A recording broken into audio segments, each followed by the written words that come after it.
Let me introduce myself again. My name is Ajahn Kanit, and I've been here for 9 years already doing various research, but most of my research is on debt.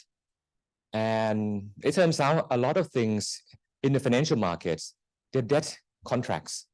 Like money is debt, investment, securities, fixed income instruments, that's debt.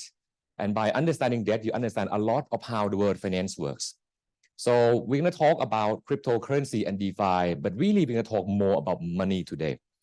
Okay, we're going to talk about money today, but and then when we understand what money is like, you start seeing a clearer picture, okay, of why cryptocurrency, blockchain, and so on receive so much interest in the past decade.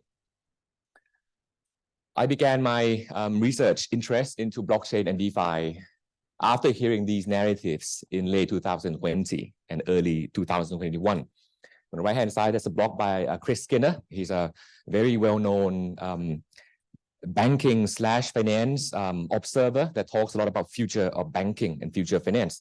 So he noted in his blog in October 2020 that is DeFi going to destroy banking? Back then, the word DeFi or decentralized finance wasn't very widespread or popular yet. But what he highlighted was that, there's new forms of money being created.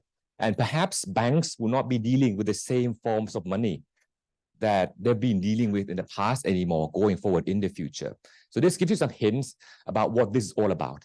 It's all about money, okay, the different types of money that we use in our life. Fast forward to June 2021, there's an article, Better, Faster, Cheaper, How DeFi Will Kill the Retail Bank. Because in 2021, people were talking about this new technological revolution could actually end up disrupting the financial markets. Commercial banks, as we know it, may cease to exist because banks deal with money. So that's how I got interested in this research area and started looking down further into what cryptocurrencies, decentralized finance, and even how blockchain works. The interest in blockchain still remains today, as you can see, right? Pheu Thai Party, when they were the opposition party, they came out with the policy promising to use digital tokens. Why the word token?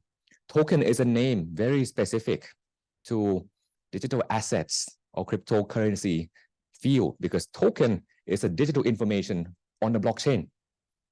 So they wanted, they said they want to use blockchain, and they made this their manifesto in their election. And now they're in power, they're going to pursue their promise by introducing blockchain-based digital money. So today, let's first talk about what digital money is, okay? So this is digital money, bank money. Your bank balance is digital money. So why is it digital? Anyone would like to explain to me what they think when the word digital comes to mind? What makes money digital? Anyone? It's not physical anymore, right? So if it's not physical, then what exactly makes something digital? You're on the right path. If it's written on a paper, it's still physical in a sense, right? But if when we talk about physical money, what do you have in mind? Perhaps this, okay? This is a physical money, right? If I write on a paper that says, I own this piece of note, is that information digital? It's not the bank note anymore, right? But I write on a piece of paper that I own 1,000 baht. Would we call that digital money? Then what would make something digital? You can help your friends. Being recorded in some infrastructure, right? Maybe a digital infrastructure, electronic, maybe. If you search what digital means, a digit means a finger, okay? So it's actually got nothing to do with computers. But now when we talk about digital, what we mean is electronic, really, right? The word digital has received much more attention today.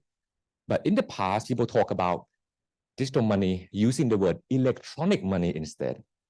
And now this is a little bit more clear to us what they mean, right? something stored in electronic databases. So when you use your bank money, you transfer your money via PromptPay, you're actually using electronic money, which is digital already. You're just transferring information across from one place to another place, and that constitutes payment. The bank will then keep that information for you. These bank books, they're just there to remind you how much balance you have with them. But what is real is the database that the banks keep with your name attached to it, right? And by the way, we're going to see that bank has always been data companies for a long, long time, and they've been electronic digital for a long, long time too.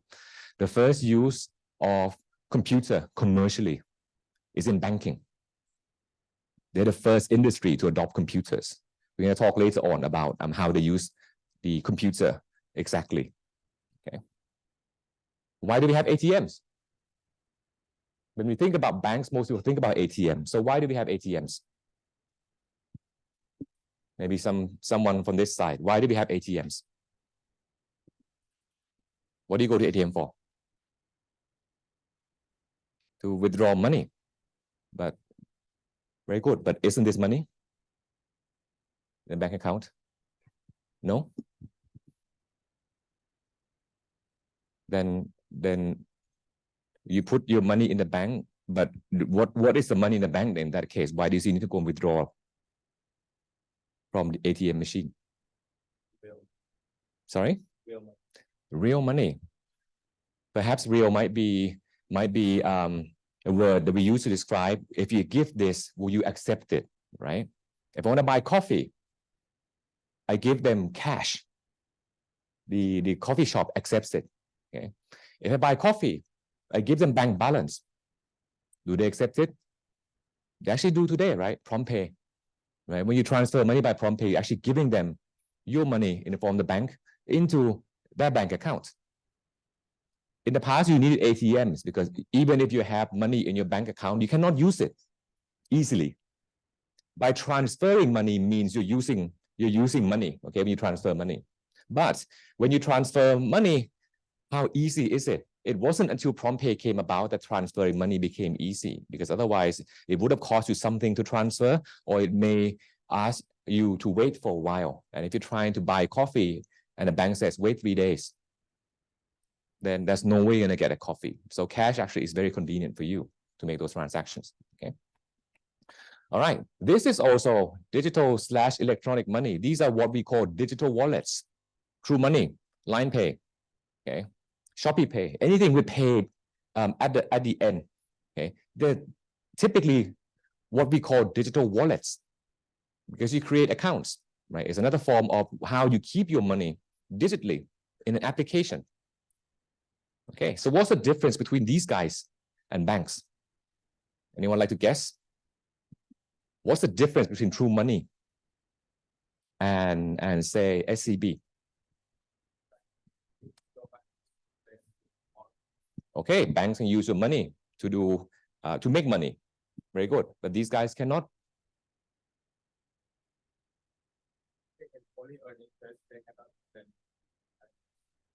And that is correct. It is because of regulation. This digital wallet is a regulated service in Thailand. You cannot provide this service without seeking the blessing of the Bank of Thailand. And the Bank of Thailand is worried that if you offer these digital wallets, you put numbers into people's accounts, can they really use that? Can they really withdraw that? Okay, if I want to withdraw something, I want to spend something, or I want to just redeem that, is there a way for the customer to really redeem? So when you try to take money from the bank by ATM machines, for example, you're redeeming your deposits, right? And banks have enough because they know that's their business. But if you have someone who's able to provide this service without regulation, God knows whether they can actually honor the withdrawal request or not, right? Maybe they give everyone 1 million baht. You can spend, you can transfer to other people, but once you try to cash out, you can't cash out. And if you can't cash out, you have to wonder, then what is this worth? Because the magic of money is that you can change between different forms of money on a one-to-one basis. without any friction or without any question.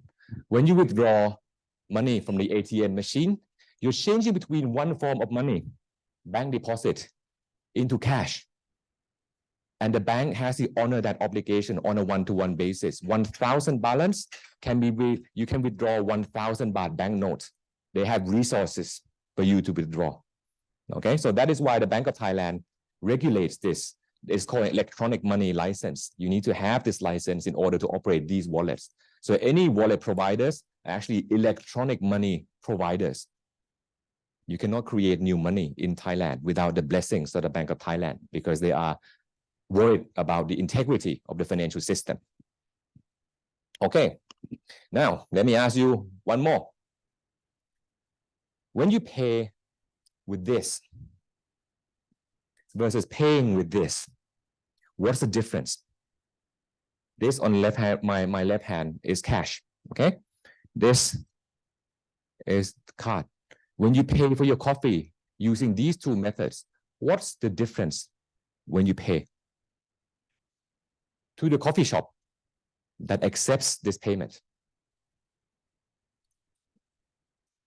The transaction cost is one thing, very good.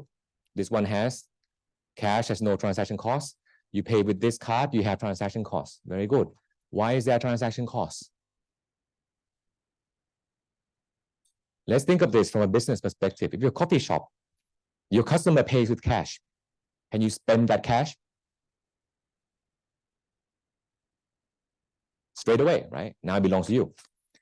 If your customer pays your credit card, can you spend the money you earn? No, why?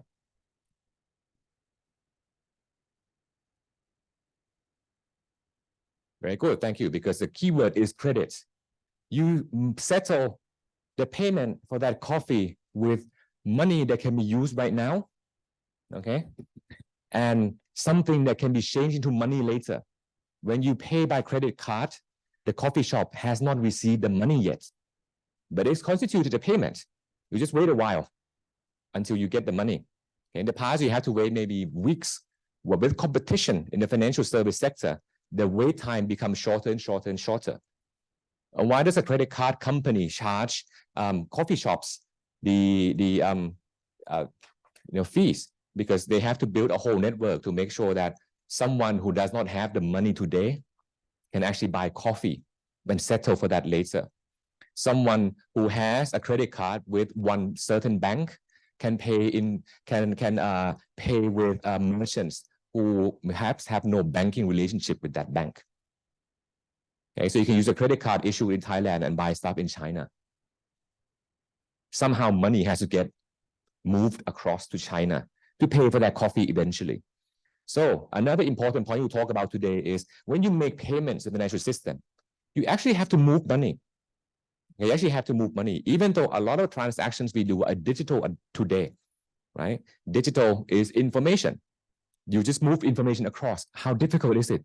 Turns out it's very, very difficult because moving information alone does not suffice. You have to move the money behind it as well. Okay, so I want to show you here that money and credit coexist in our system.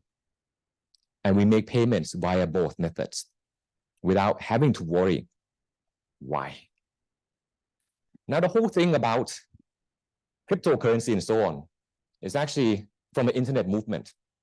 Okay, you guys are probably too young to remember this, but the first time the internet was released to the public, you can talk to anyone about anything, anywhere without telling who you are, right? As that joke, nobody knows who you are on the internet.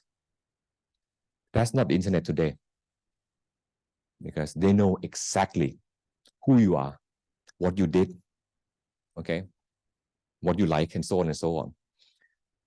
There was a group of people who, since that day, like the 1990s, they kind of foresaw this already, that, look, if we're going to live in a database, because the digital life is really living in a database, right? You know, like the Matrix kind of way, but that's all the way to the end. But once we start putting our life in digital database, a database is something human creates. Somebody must own that database. Somebody must set rights to that database. As in, they have the right to record information, delete information, change information. Okay. or even exclude people from that database. Because a database is a human construct. So if you live in this database, how are your rights going to be maintained, especially rights to privacy? Because everything you do on the internet is recorded as digital footprint and is never forgotten. So there's a group of people called the cypherpunk. Okay, you may be more familiar with the word like cyberpunk, right? There's a lot of sci-fi movie like Blade Runner and so on, okay, based on this cyberpunk theme, like dystopian world where we have a future where either governments or corporations control everyone's life and so on and so on. So lots of novels and so on made on that. The cypherpunks took that name, but they changed the word cyber to cipher because cipher means, coding, right? Coding something into a secret. And this word is actually not very new because cipher or ciphering is the act of trying to encrypt something that you have as information into something that other people who are not supposed to know this, okay, they're not able to see. So you see, the art of encryption has always been around the moment people started communicating. Today, you may use your own cipher, right? Your family may have their own set of codes that, oh, if I say this, this is what I mean. I go to visit someone, and if I think I'm overstaying, okay, if you say this, let it be known within our family that we should leave. Okay, exactly like that. People use this to keep their privacy all the time. So the cypherpunk, they worry about privacy because by encoding information is the first step to trying to keep your information private among the people you trust. But they see that in a digital world, that's not going to be very easy. So how do we do this? So they came out with a manifesto in 1993. The Cypherpunk Manifesto came out to state their position that we are of the belief that people should retain the right to some privacy. Okay, you may have a different view on this, like are we doing bad things? But there are even things that not so bad, but we just don't want other people to know. But the world is heading toward a very dystopian future where everyone gets tracked. And by the way, we live in that world now. Okay? So they say they want to use cryptographic technology and privacy-enhancing technology as a way to promote social and political change because they're worried that the world may end up in the control of corporations or governments, and people may lose the rights to privacy and liberty and so on. So behind this movement, they also say that if our life becomes tracked, that's one thing. But if our money is in cyberspace, we just talked about how the database cyberspace has to be controlled by someone. What if they decide that your money is no longer your money? Then we lose a lot, okay, of our rights in society. So this motion behind trying to have electronic money is something that a lot of people took interest in. On the one hand, we had people who want to preserve their privacy, right? On the other hand, we also had businesses who realized that, wait a minute, the internet allows you to be connected to other people, okay? And money is kind of one type of information too. But transferring money from bank A to bank B within the same country, or to bank C in a different country, it's just information. Why is it so difficult to transfer information across places? When on the internet, everything is connected, there's no boundary.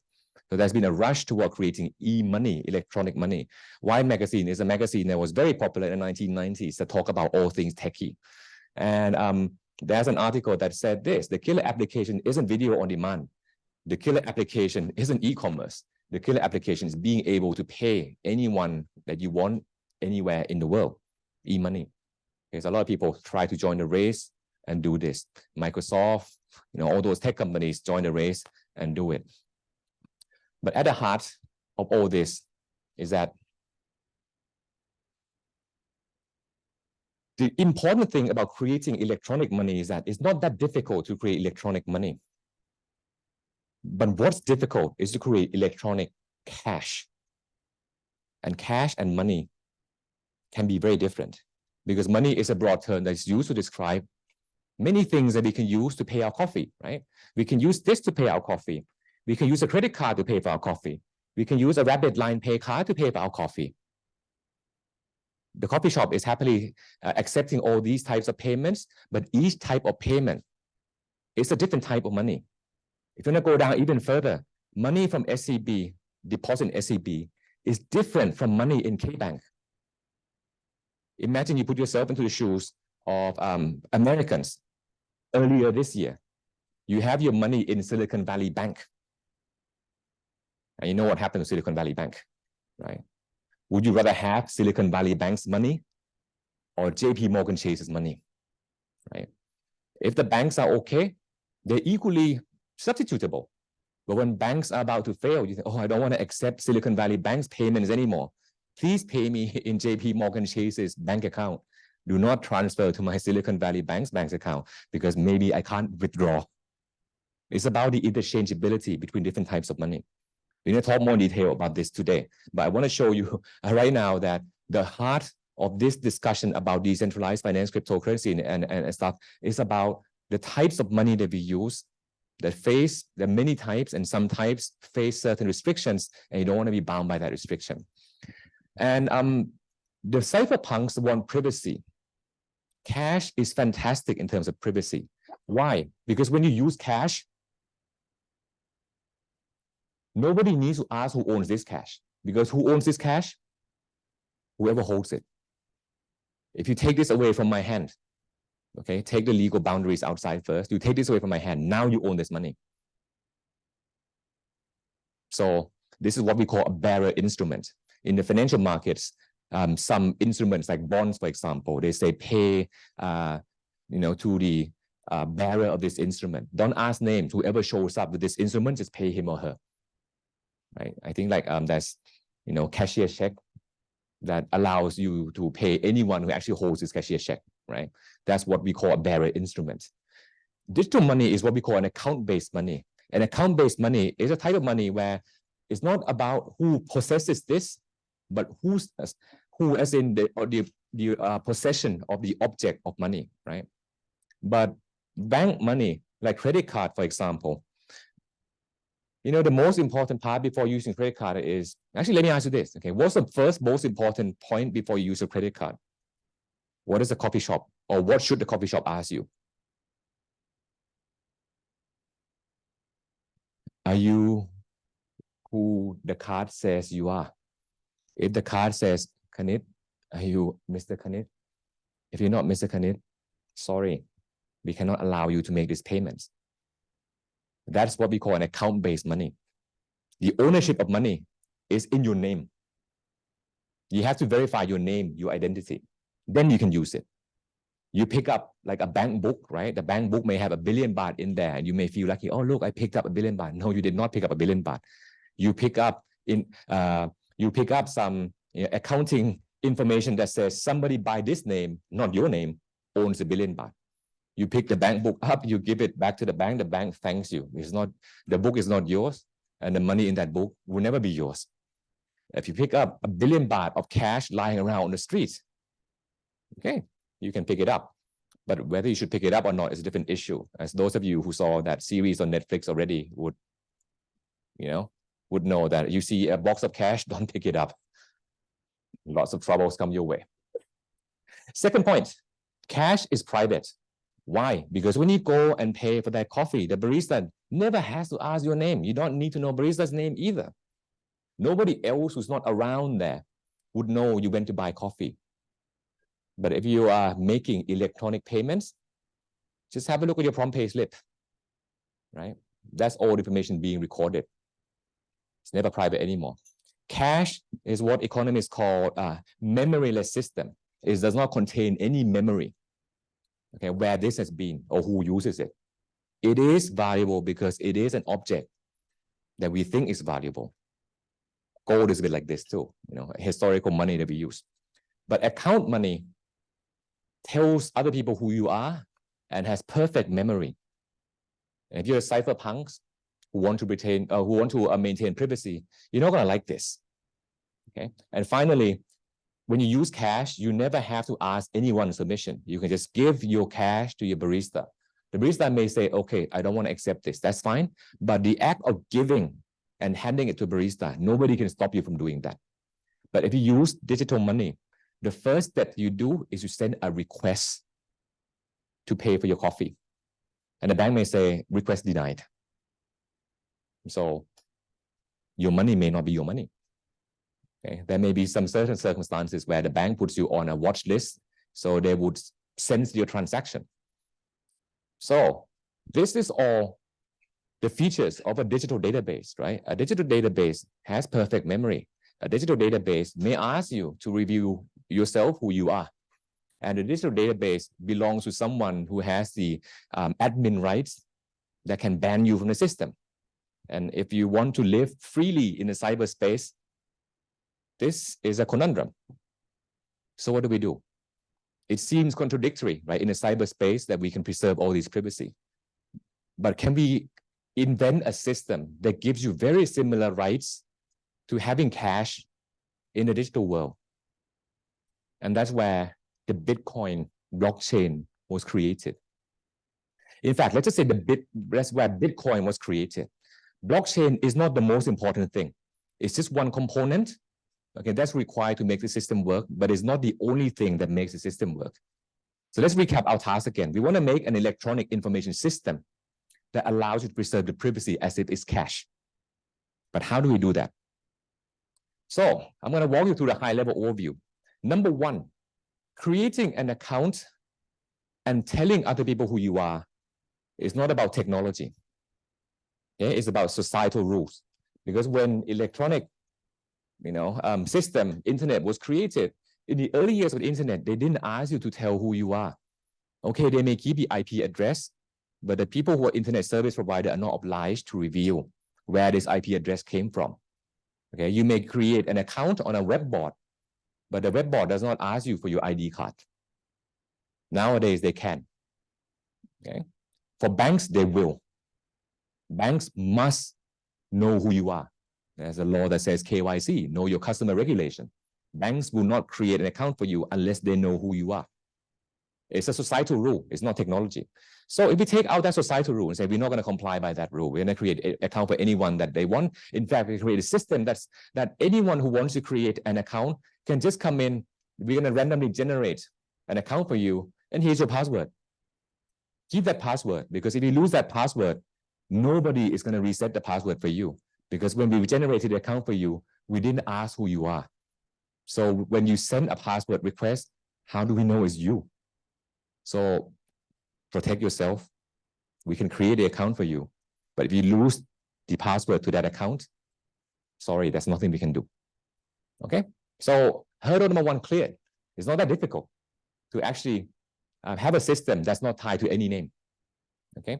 Remember when we talk about cash, cash does not ask for name because cash is an object.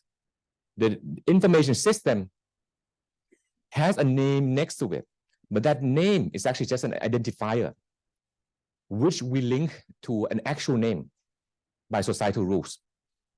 In this system, there is still an identifier, but it's like a random number and strings that nobody understands what this is, right? So as long as nobody knows that you own that account, you're fine. So this comes to the next point. Can we keep privacy? Easy. Because even though you see everything on the internet, right? The internet does not forget, but nobody knows who that account name or handle name is. So it's already private to a certain extent until somebody finds out who you are. Then it's no longer private. Everything that you said, did, is known to the public. Okay. And finally, that's the most important part. How can we have an information system that is not, what's the right word to say? That is not dictated by a group of people. This is what we mean by a permissionless system. You can use this information system without requiring information. That is not true, because when you use an information system, you must ask for the database administrator at the data center to record transactions for you. But how do you make it so that the request you send will never be denied? Okay, so let me recap that again. This system is not truly permissionless, but it's a system that if you make a request, you'll never be denied. So it's kind of permissionless in a way. So how do we do this? We do this by decentralizing. You may hear blockchain decentralizes. That is the outcome, not the beginning. It's decentralization that's required. Therefore, we use blockchain as a way to keep information. So we're going to explain what that means. So let's come back. We need decentralization because to fix the third point, we want to make sure that the admin rights to make changes to the database is not monopolized by anyone. So what that means is instead of having a system where I am the administrator, I could be a bank. Okay, there may be certain people who have authority to set rules, but they are known as a bank collectively. The bank sets rules, change rules. Okay, I don't want this database to be bound to a bank, a corporation, or even a government. How do we do this? We make everyone in the world, everyone in this room, potential data centers. So you guys can also be data centers. Okay, so I send a request through a system. You guys are data centers. You pick up the requests, you process them. But how do we make it so that you guys don't collude either? We have to have a system that the right to process information gets randomized across the room. Nobody gets to monopolize that right. So the more number of data centers, the better. Okay, and the more random, the better. We can't have a rule that is very easy to collude.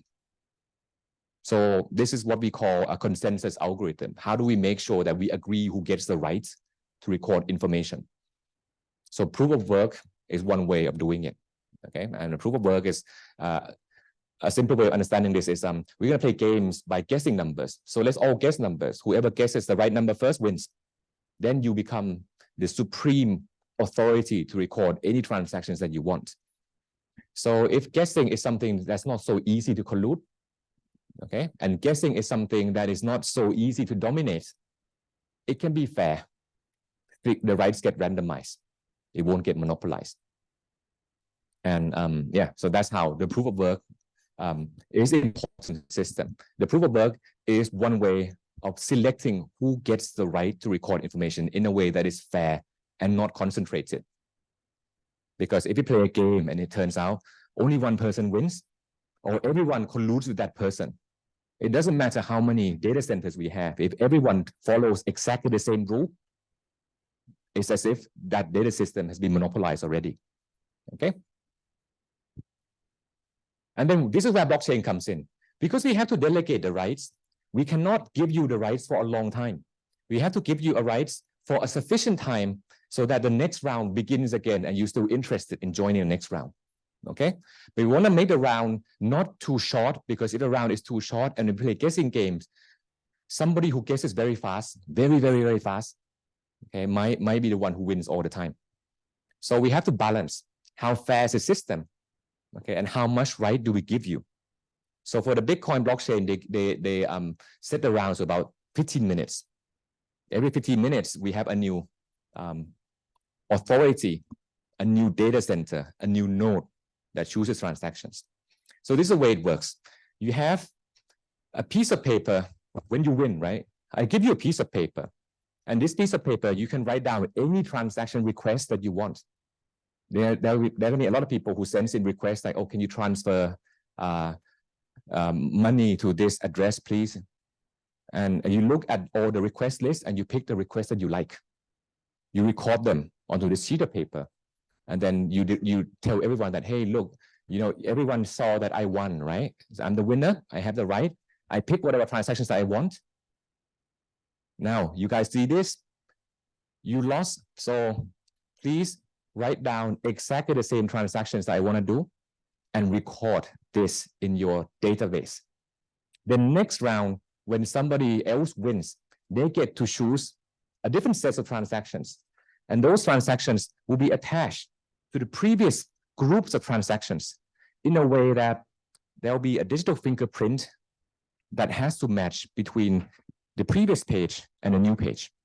right? You can think of like writing a symbol that is so unique that is very difficult to fake that symbol. And that symbol is going to be generated from the content of this paper. If that content of this paper is tampered in any way, the digital fingerprint will be changed. If that digital fingerprint changes, it doesn't match with the previous block, we know somebody tampered with the data. That piece of paper is wrong. Bring the right piece of paper. It's a system that allows you to make sure that the data that's being recorded throughout history has never been tampered with, because every block has a digital signature that checks against the whole content of this box, and that signature has to link with the next block as well. This is how we use the cryptographic technology to create a digital fingerprint of the blocks. And ladies and gentlemen, this is what the blockchain means. That is all blockchain is. It's just blank pieces of paper that has a fingerprint that's tied to the content of the box, and the same fingerprint has to go into the next block, and that fingerprint and the content of the new box goes into the next fingerprint that keeps chaining them together. So whatever you wrote on that box has to be that information. Otherwise, we can, the data must have been tampered with in some way. This was invented in 1991 by a couple of researchers at Bell Labs. Bell Lab is a subsidiary of AT&T, the telecom company, okay? And back then, we were in a digital age, and when we communicate, timestamping is very important. Timestamping means you determine when was this message sent. The Thai Postal Service offers timestamping service today, because if you're sending something out, maybe to a lottery draw or something, they say, oh, the deadline is on the 15th of September. They look at a timestamp on the letter, when that letter was sent to qualify, right? So digital timestamps, digital information can actually be faked quite easily if you don't have a system behind it to make sure that that timestamp hasn't been tampered with. So these two researchers came up with a way to timestamp data as a block and make sure that the timestamp data, when you add new data to the previous set of timestamp data, there's no way for you to go back and change the previously recorded information. They didn't use the word blockchain, but that was a blockchain. The blockchain was created as just a database system to make sure that nothing that's been recorded previously has been tampered with. It's basically a tamper detection system. If there's any slight discrepancy in the previously recorded data, it's going to show. Okay, there are other ways of doing it, but that was a way that was most efficient in 1991. That was created for that purpose. So the purpose of Bitcoin, blockchain is necessary because number one, we record transactions. We're not going to go back and change it, that's for sure, because you don't know who the counterparties are. They're anonymous, so there's no mistake, right? So there's no need to go back and change the past. But because we decentralize the nodes, the data centers, we want to make sure that data centers keep exactly the same set of information.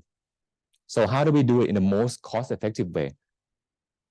This timestamping system allows you to verify the truth of the data very easily. You can look at the latest fingerprint. If we all have the same latest fingerprint, it must mean every piece of information previously recorded must be exactly the same too. I wouldn't say exactly, there's a chance that it's wrong, but it's like 1 in like 10 to the power of 256 or something. Very, very small chance of being accidentally having different data with the same fingerprint. So for most cases, you can be reasonably assured and very easy to check that everyone keeps the same set of data. Just look at the last fingerprint. That last fingerprint, if we all use the same last fingerprint, we are already using the same set of data. Okay? So we must keep the same set of data. Good. But the most important thing about this database is we want to decentralize the rights of recording data to any data center. Because if some data center always wins, that data center gets the right to choose transactions into this piece of paper, even though we're supposed to be private. But for some reason your account number We're going to call this account number and address, because when you say an account brings the image of, who owns that account? What's the name? An address is just a place. You don't need to know who owns an address. You can send mail to an address without saying who you want to send it to. So in this respect, destination on a blockchain is not a name, but it's a place with no names attached to it. You can send it to a place and that's it. The owner of that address, none of your business. But if for some reason that address's owner is known, and then the data center sees, oh, that address, I don't like that guy. I'm never going to process transactions coming out of that address. They can censor this, because the database, somebody must record. And if that somebody has a right for that 15 minutes and they see people that they don't like, they can ban those guys just for 15 minutes. Then the next round, somebody else gets the right to record, and they don't have any grudge against those addresses, or they don't care. They'll process a transaction for them.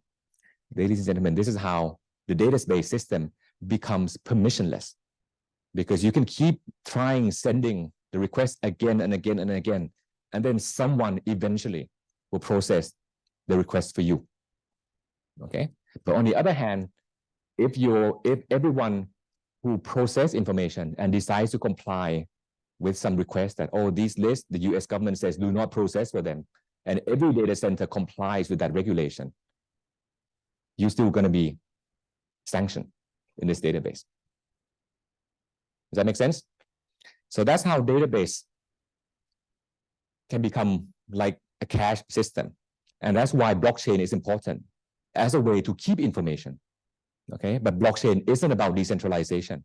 You can have a database run by one person and keep everything as blockchain. That's fine. You can have database run by 5 groups of people who have the same processing rules. Thus, it's not decentralized in a sense of processing or the ability to use. Decentralized in terms of keeping 5 copies, but it runs by a same centralized rule of, if this guy sends a request, we're going to ban him. Decentralization in the sense of cryptocurrency and so on is decentralization of the processing rights, so that when you send a request, you're reasonably assured that you're not going to be censored. That's the hardest system. Now, the next question is, we have many data centers, maybe 60, 70 here, maybe 10,000 in the world.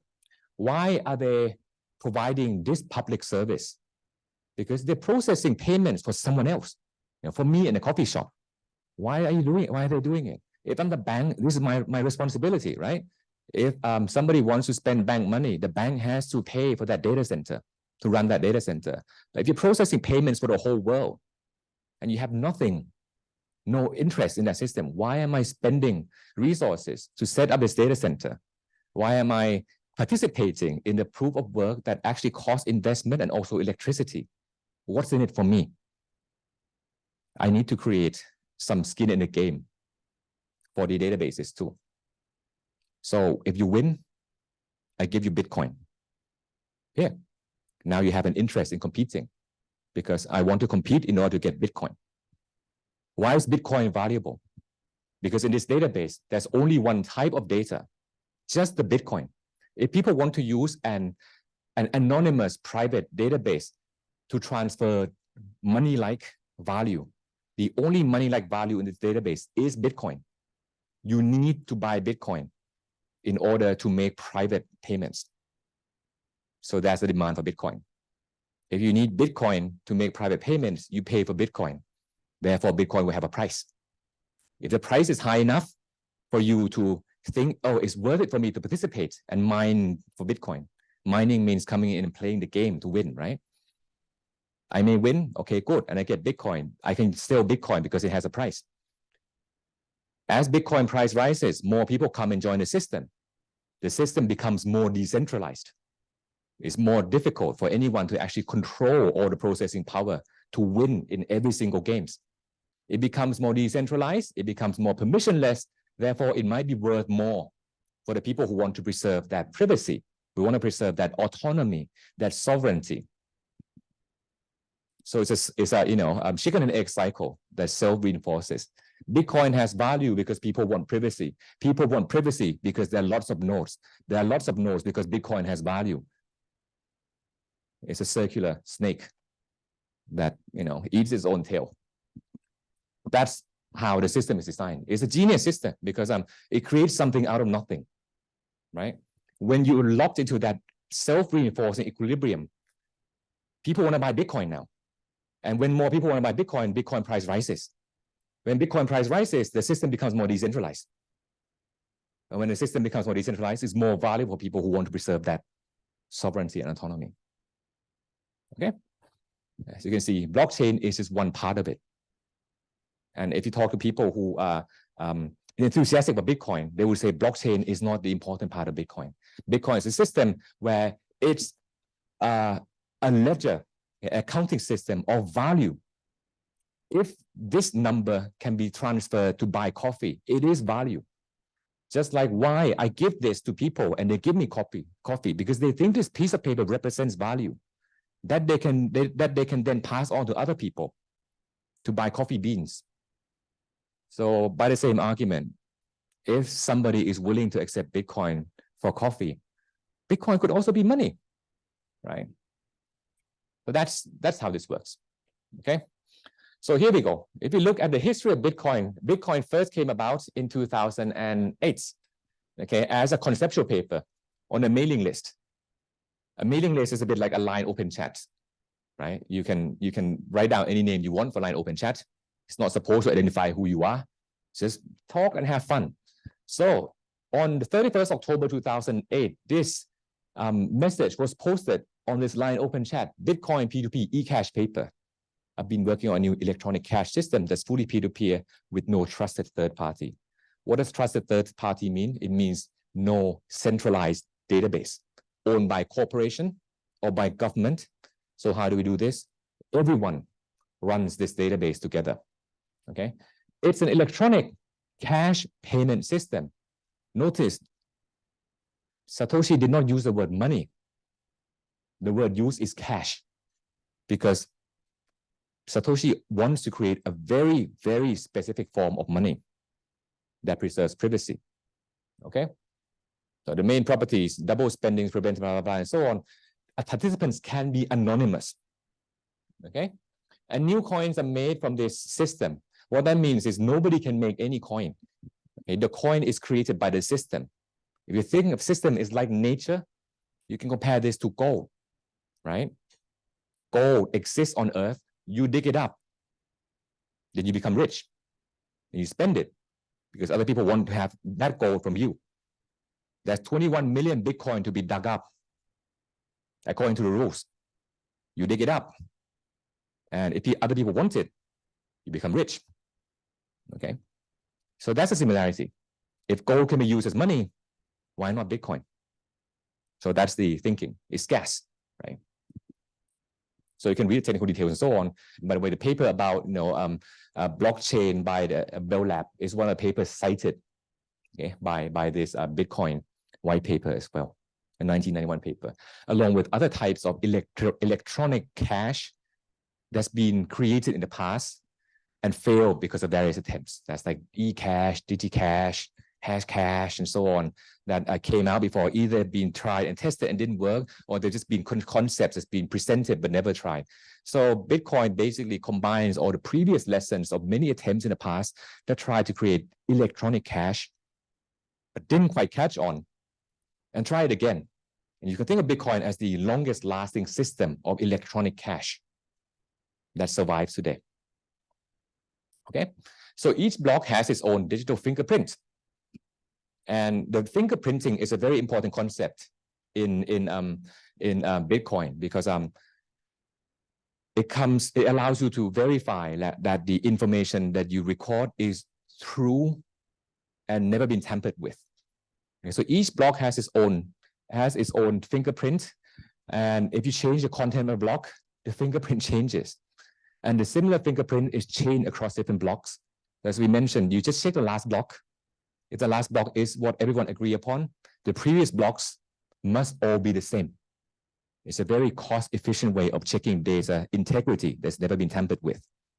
And you look inside, there'll be like information, recorded transaction. There was a first block, the Genesis block has only one transaction, and this transaction is called the Coinbase. The Coinbase is a type of transaction that means the system generates new coins for you. Other transactions would be, I transfer coins from my address to somebody else's address. So the first block created 50 Bitcoin. So you can see, and also each transaction has its own fingerprint, has its own hash. Hash is a technical name as an outcome of the, you put in some data, it spits out a unique digital fingerprint. So each transaction has a unique fingerprint, just like your PromptPay slip has its own unique ID as well. You can scan the PromptPay QR code and verify with the database system that yes, this transaction is real. Very similar thing. It's a receipt ID. So inside the transaction, Coinbase transfers 50 Bitcoin to Satoshi's address, because at the beginning there was just Satoshi. Then other people started joining. So in the early days of Bitcoin, if people wanted to censor the network, and the only one running the network is Satoshi, Satoshi can choose any transaction he or she wants and bans any transaction he or she wants, because there's only one data center.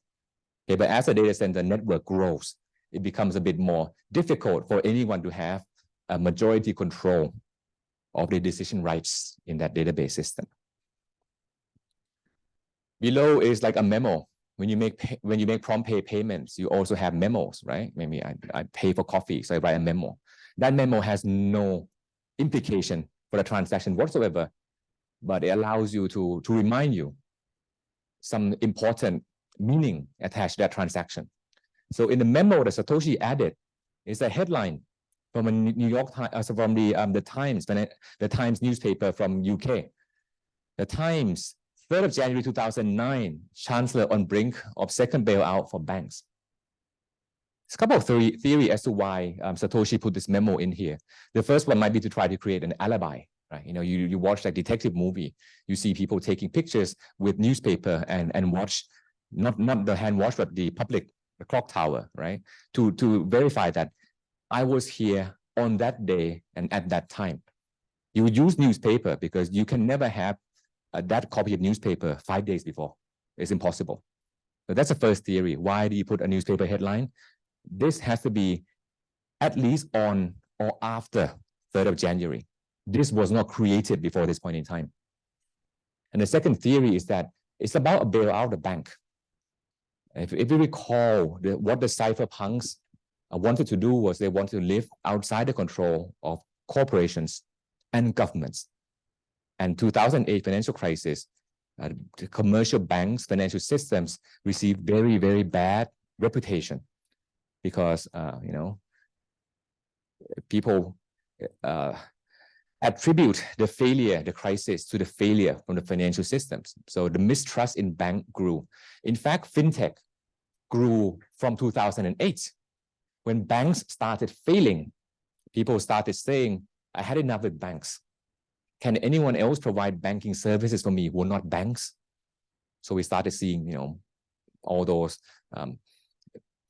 US, we have like Stripe, Venmo as payment applications. We have lending applications. We have mutual fund applications and so on. They're not offered by commercial banks. So you could think of Bitcoin as another fintech that emerged out of the distrust of banks and the collapse as well. So why do we call this cryptocurrency? Well, it's a new type of monetary numerical value that could be used to measure, I guess, wealth or transaction power. I can quote coffee in terms of how many Bitcoins I need to pay. In one aspect, a currency is a quoting system, a price quoting system, right? You want to buy coffee, okay, you pay in yen, 400 yen. You pay in dollars, $5. That's a different quoting system.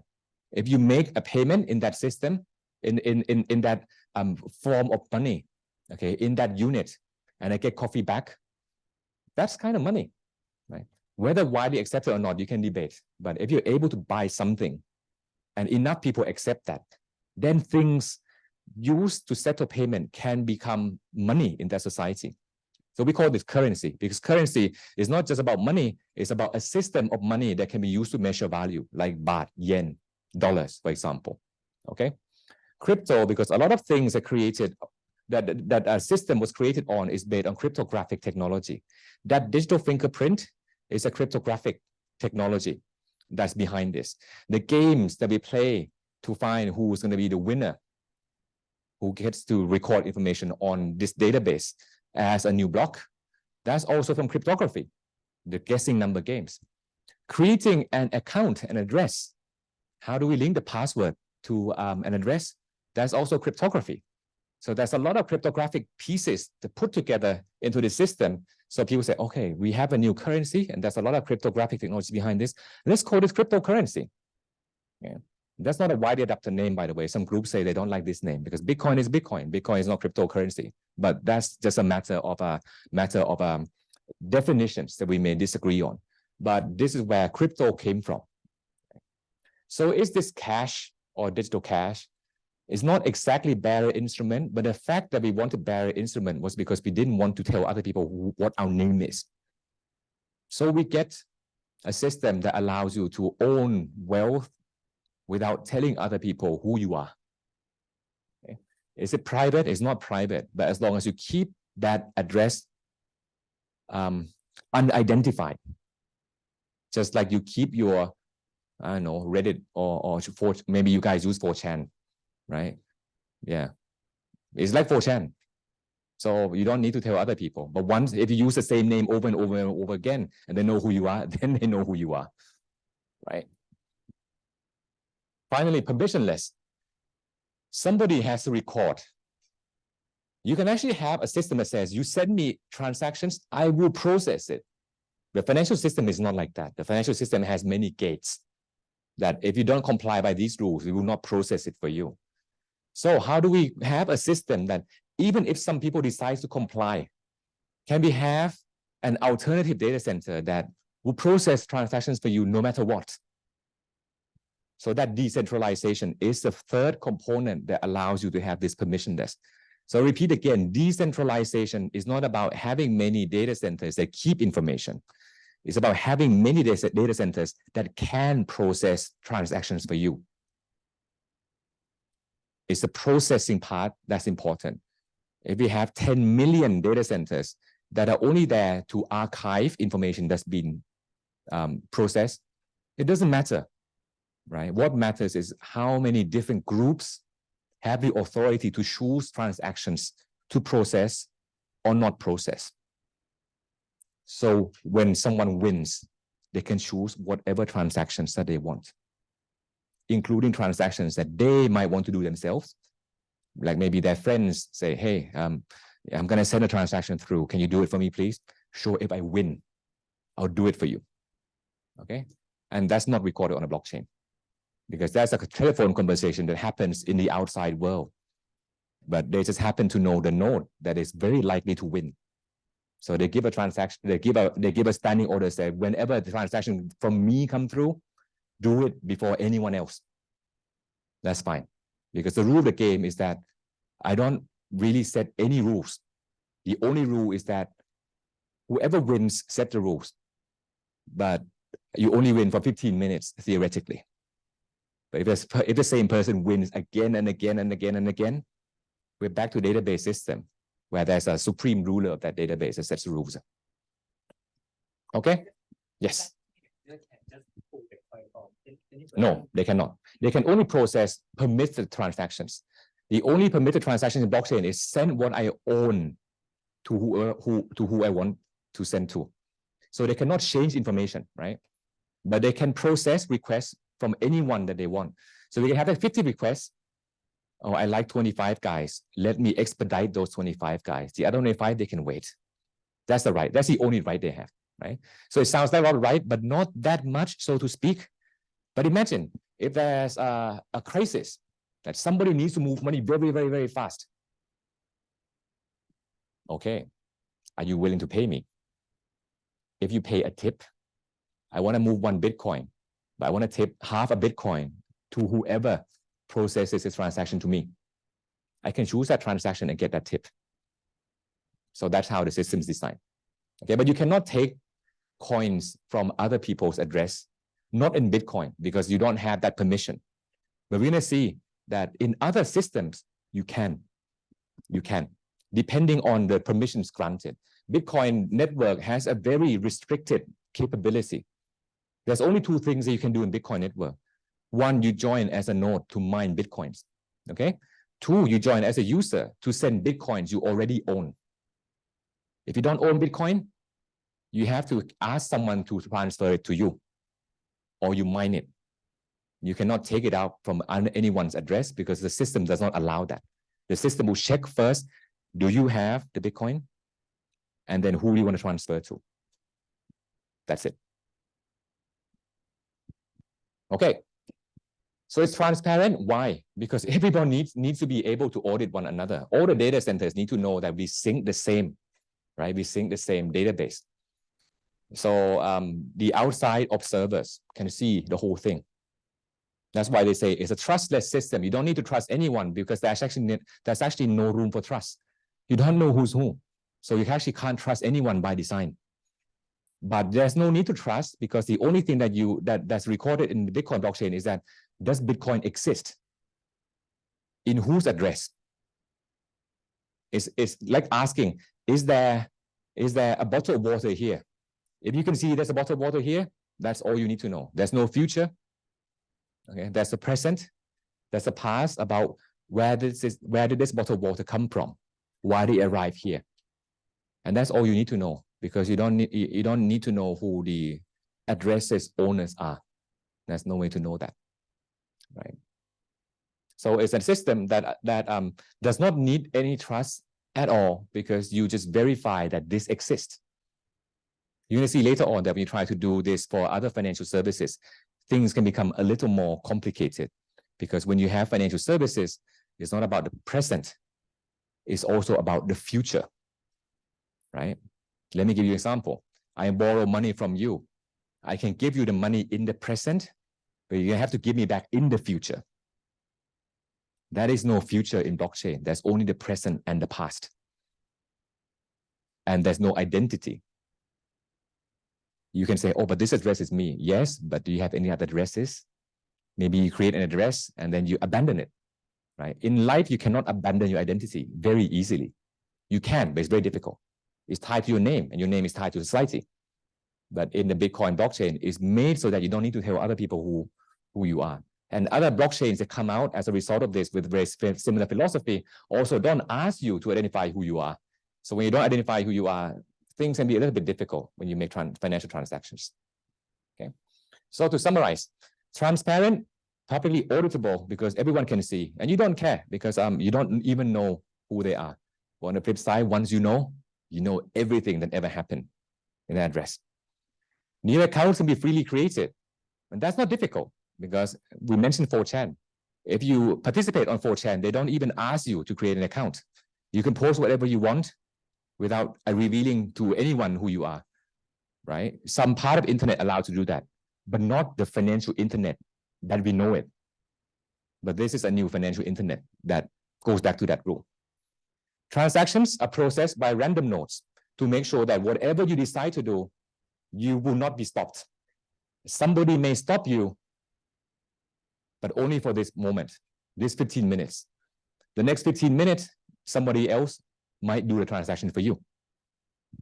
So the Bitcoin blockchain is a permissionless information system that does not require trusted third parties like governments, corporations, banks, but requires all of us to maintain this database.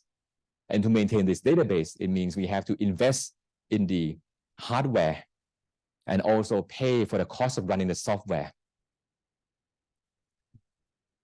Even though we win, but if we don't win, we pay. Okay, so we go with the hope of winning Bitcoin, but you have to take the risk of not winning anything. So instead of having, say, 2 or 3 data centers that run the thing for the whole world, you may have 10, 20,000 data centers. But why do we make that investment? Because we want to have a system that does not rely on a trusted third party.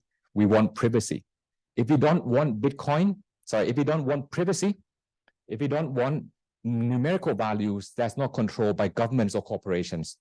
We don't need Bitcoin. We don't need to have all that, we don't need to have all that duplicative investments in data centers.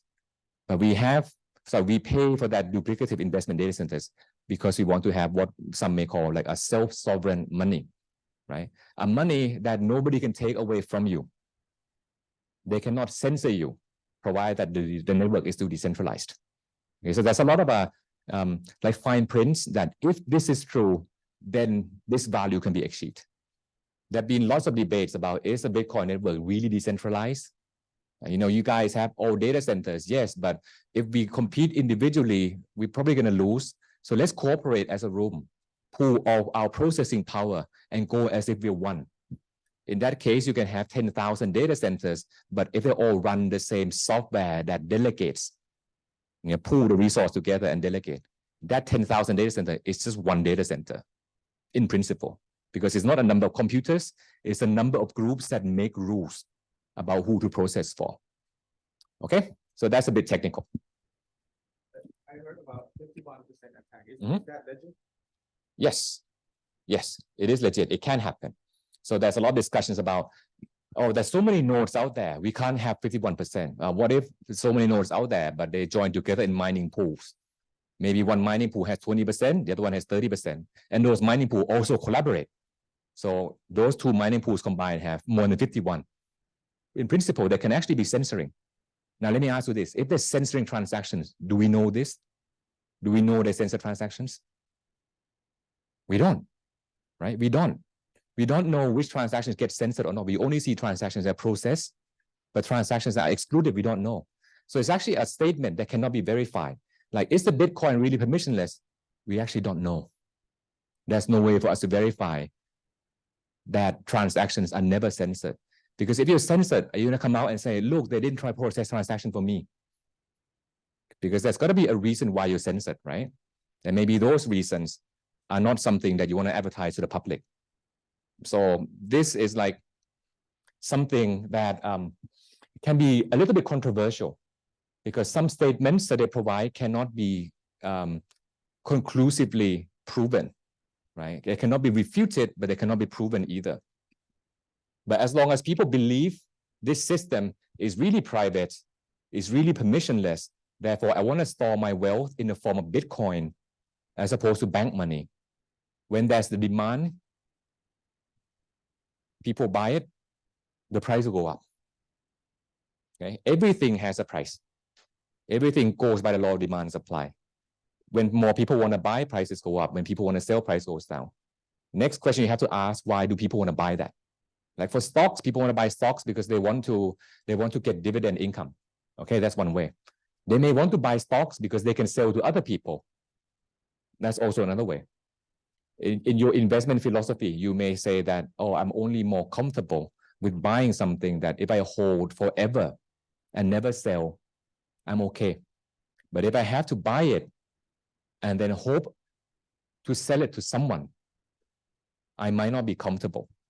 So if you ask Warren Buffett, does he buy gold? He says, no, I do not buy gold, because gold does not give me any income, does not give me any dividends. The only use of gold is to sell to other people. You can wear to decorate, but when you buy gold bars, you're not decorating yourself with gold bars. Gold bars are very heavy, right? So why do you buy gold? You buy it to sell to semiconductor companies? Yes, but they have enough gold to make those semiconductors. I buy gold because when all else fails, people say, I don't want Argentinian peso anymore. I want dollars. Oh, there's no dollars. Do you have gold? If I have gold, I take gold. Sure. Then you can buy gold. Gold is a bet to protect yourself from a failure of economic system. Okay, when all forms of money in that system fail, gold is a backup option. Why do countries around the world hold gold as reserve? It's from the long belief that the most accepted type of asset that can be used as representation of wealth is gold. So that's why central banks hold gold. So people make argument that, in that case, it's kind of similar to Bitcoin, right? Because gold doesn't need to have any fundamental value, but people still want to hold it and buy it. Because when all else fails, people want to get gold. So by the same argument, if all else fails, people want to buy Bitcoin, then maybe we hold Bitcoin for that reason. Again, it's a matter of belief. I keep emphasizing belief because we're in the realm of no reason anymore, right?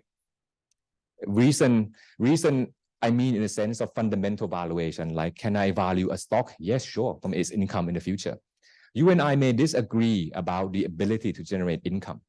You may disagree that NVIDIA should not be selling at 115 times its earnings right now because there's no way it can grow that much. But other people say, no, nobody can beat NVIDIA. So right now it looks like 115 times, but 2 years from now, that PE ratio is going to go down to just 30, 20. I'm buying today for everything in the future I can get, but you compare it against the earnings last year, earnings this year. It hasn't grown yet. Wait until it reaches maturity stage. You're going to see that price to earnings is actually more reasonable. But I'm paying today for that future. So that's why it may look unreasonable. That's fine. Okay? You may disagree, but at least you are debating on the fact that can NVIDIA pay dividends? But for gold, you're debating on when people want to buy gold from you, eventually how much they're going to pay. That's a lot more difficult. Okay, even when you look at analysts who try to cover what gold price is going to be at, you find that most of the time it's not about the value, it's about are they willing to buy? Is it driven by fear? Okay, is it like technical trading, which is not driven by the intrinsic value, it's driven by people's emotion and people's psychological behavior? Or they're willing to buy now because they don't have any, losses they don't have any positions to close off. But if you look at the point today, maybe people are going to sell because there's a lot of people who bought at a lower price, so they might want to sell to take profit. That is not fundamental valuation, right? That's looking at the P&L of people who are in the market and guess that if they make this much profit already, are they going to sell to realize that profit? It has nothing to do with value. It all has to do with the cost basis of the counterparty. And technical analysis is a bit like that. Okay, you're trying to guess the emotion of the market. I'm not saying it's wrong, but it's a different philosophy of investing. You are trying to guess the market.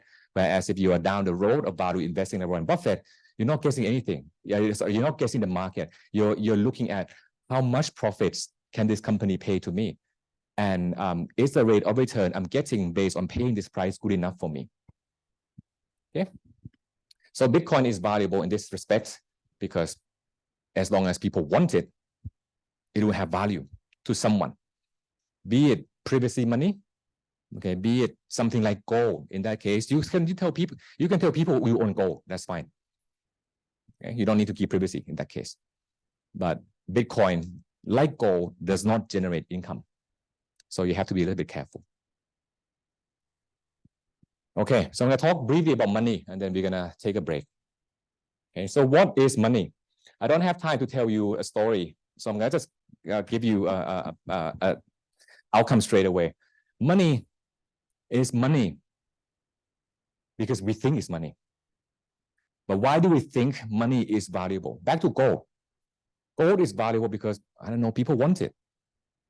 Gold is a natural resource that we dig out of the ground and use as money. Why not dig out silver? Why not dig out copper? Why not dig out rocks and use as money? They did. People use rocks as money until they found out that, let's not use it. Let's use other money instead. So money comes and goes throughout history. Okay, but why does gold stay? Maybe cultural, historical, spiritual reason, I don't know. But gold is one type of money that just exists. We dig it up and we use it. Economists would call this outside money. Outside mean it just exists out there. We just come back and then pick it up and use it. It can be useful in some extent because if you live in an economy without money, having some form of money actually makes sense. So we don't have to barter for goods all the time. Money serves as a ruler, like a yardstick to measure value and also to store value. All those stuff that we learn in economics. But new money comes all the time. So the more convenient types of money, the more popular type of money wins. So what does money look like today? Gold as an object is like physical money. Do we have physical money today? We do. We have banknotes, we have gold coins.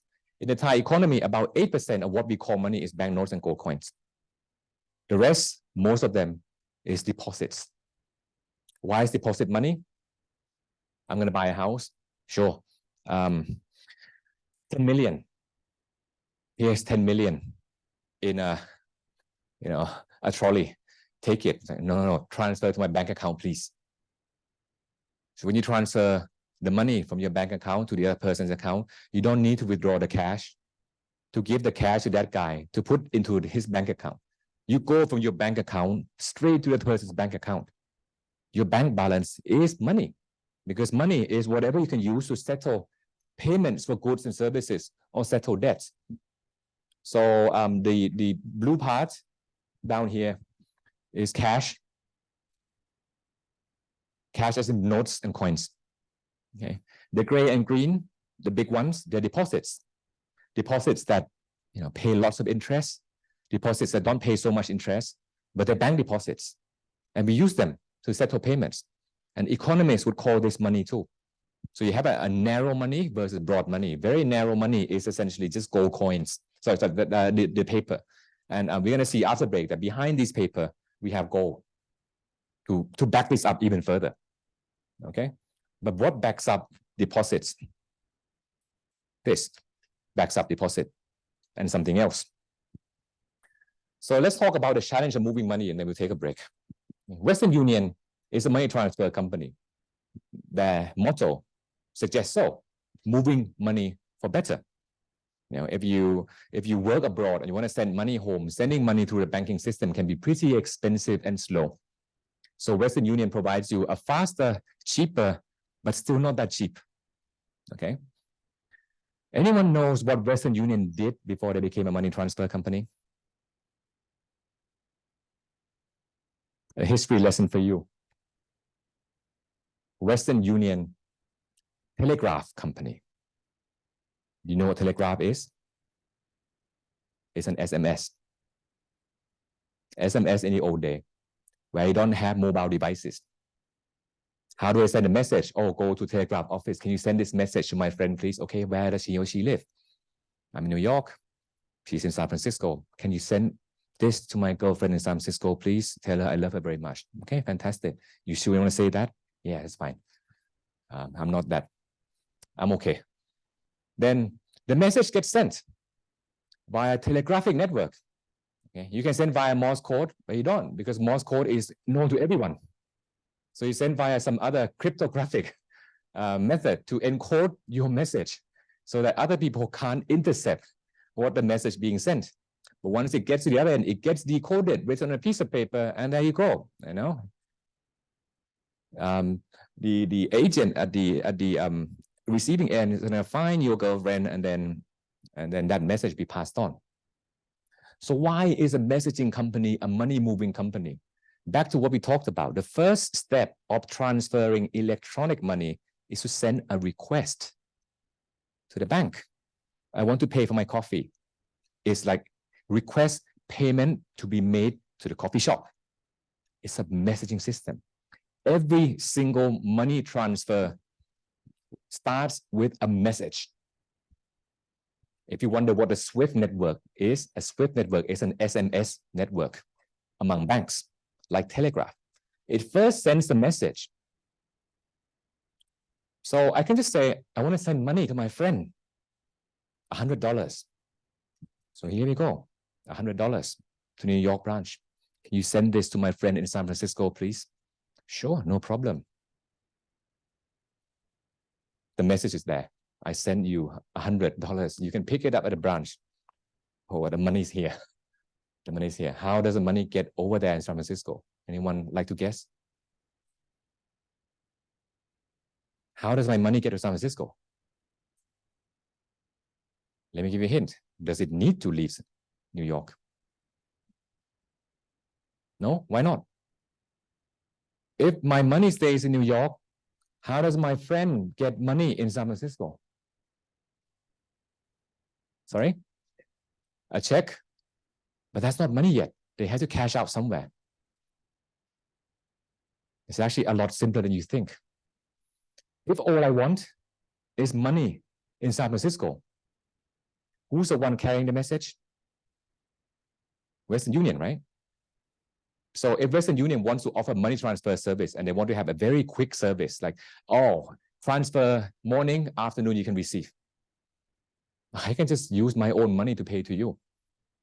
Because when you pay me $100, $100 goes into Western Union in New York, all we require is that $100 leaves Western Union in San Francisco. Nobody asks for the same banknote. You can give out a different banknote from San Francisco branch.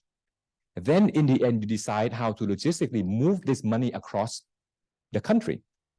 But you can make the advance payment on that end first, because in either case, you're the counterparty. Western Union is the counterparty from both the sending end and the receiving end. If you're both sender and receiver, this is easy. This is how historical money changes, like in China, worked. You know, you've seen like the Chinese series where you know, people pay for stuff with, you know, the little gold bullions and so on, right?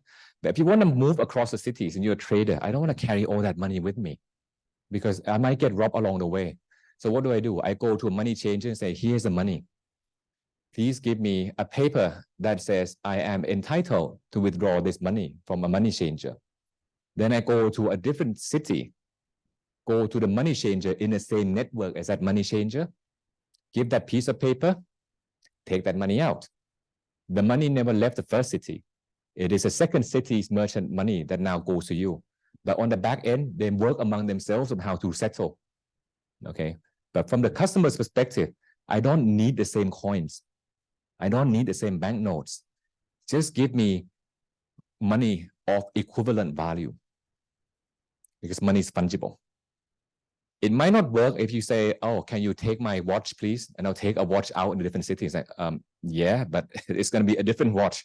In that case, you might need like, you know, a black cat company to move the watch for you, not me, if you really want the same. But money is fungible. I just want $100 worth of something we call money. So it can be a different money. Moving is easy if you have the same counterparty. What if we have different counterparties? I want to send money in my bank, Bank A, to my friend, Bank B. Bank A is in New York, Bank B is in San Francisco. Bank A sends a message, hey, my customer wants to send $100 to you. Can you release $100 to that guy, please? If you're Bank B, would you be willing to give $100 to the customer in San Francisco? You might not, right? Because why? If I give out the money first, when is that cash going to come from New York? The bank in New York might say, oh, you gave that customer money already, right? But you know what? I'm not going to send you money after all. Like, huh? Then why did I just give $100 to a customer in San Francisco? When you move across two different types of money, two different types of network, things can get complicated. Because when you deposit money in Bank A, the deposit in Bank A is a different money to deposit in Bank B. When you adjust the balance of the bank is the bank's liability. Whenever you change the bank balance, its liability changes. So when Bank A sends money, Bank A reduces the balance, right? Liability goes down. That's great news. Unless asset has to go down. For Bank B to put $100 into the customer's account, the liability goes up. Why do I owe $100? And if that customer wants to cash out, I have to find $100 to give. The money hasn't arrived yet. So the difficulty of processing payments across banks is actually literally moving money. If the money has not been moved yet, I cannot clear the funds, right? So I owe you an explanation. Where is the computer used? It's used for check sorting. A check is an SMS, right? We saw a telegraph. A telegraph is a message written on a piece of paper too. So a check is like a telegraph, like an SMS that informs, I am the payer, that person is a payee. You make this instruction to inform the banks on the two parties to release the funds to my payee. That's the SMS. The SMS instead of doing the settlement all in one. In the end, your cousin, your friend is you're gonna get the money, right? But the key issue is, how do banks move money? Do I move the money for every single payment that's being made? If you're Western Union, okay, you may only move money once a week. That's fine, because you can advance your own money and then settle the internal logistics of moving the cash. But if you're doing cross-bank settlement, you do need to move the money. But how often do I do it? Okay, I may do it every day, but do I move every single transactions? What if from bank A and bank B, right? Customer 1 pays from bank A pays bank B 100. Then customer 2 pays from bank B to bank A 80. So does bank A move 100 there and bank B move 80 here? Doesn't make sense. Let's just net the amount, compile all the messages together so that, okay, A to B 100, B to A 80. So the net amount is 20, right? So let's just move the 20. Why move 180? That doesn't make sense at all. Moving the whole thing is called gross settlement. Every single request is settled straight away. The money is moved straight away. The second one is called net settlement. And why are checks so slow to process? First, they have to net the checks first. We call this clearing. This is sent to a clearing house. So all the checks are sent to a clearing house. And before the days of computer, the checks were sorted manually.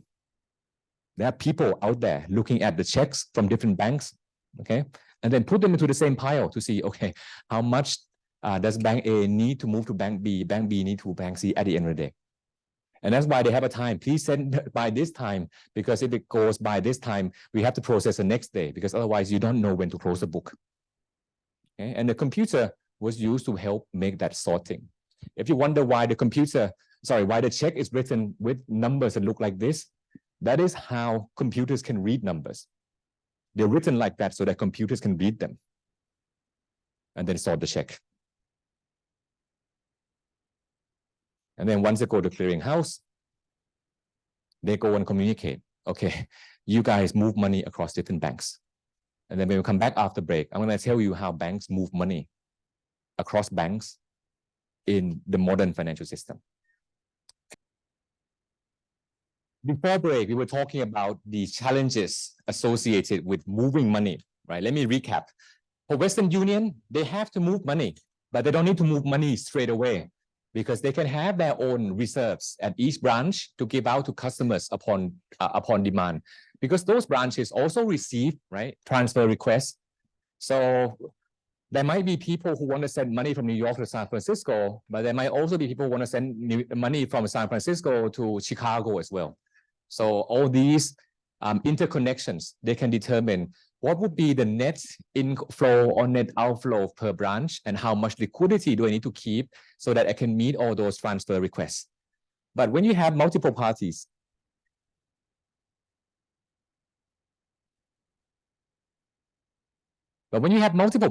like from bank A to bank B, the money does need to be moved first, because bank B will never release the funds until bank A sends the money. Never might be a strong word, but there's a lot of mistrust, right? Because they're worried. Bank B is worried that bank A might not make good on the promise. This is what we call settlement risk. We are a little bit uncertain whether the counterparty is going to follow through on a settlement risk, counterparty risk, and so on.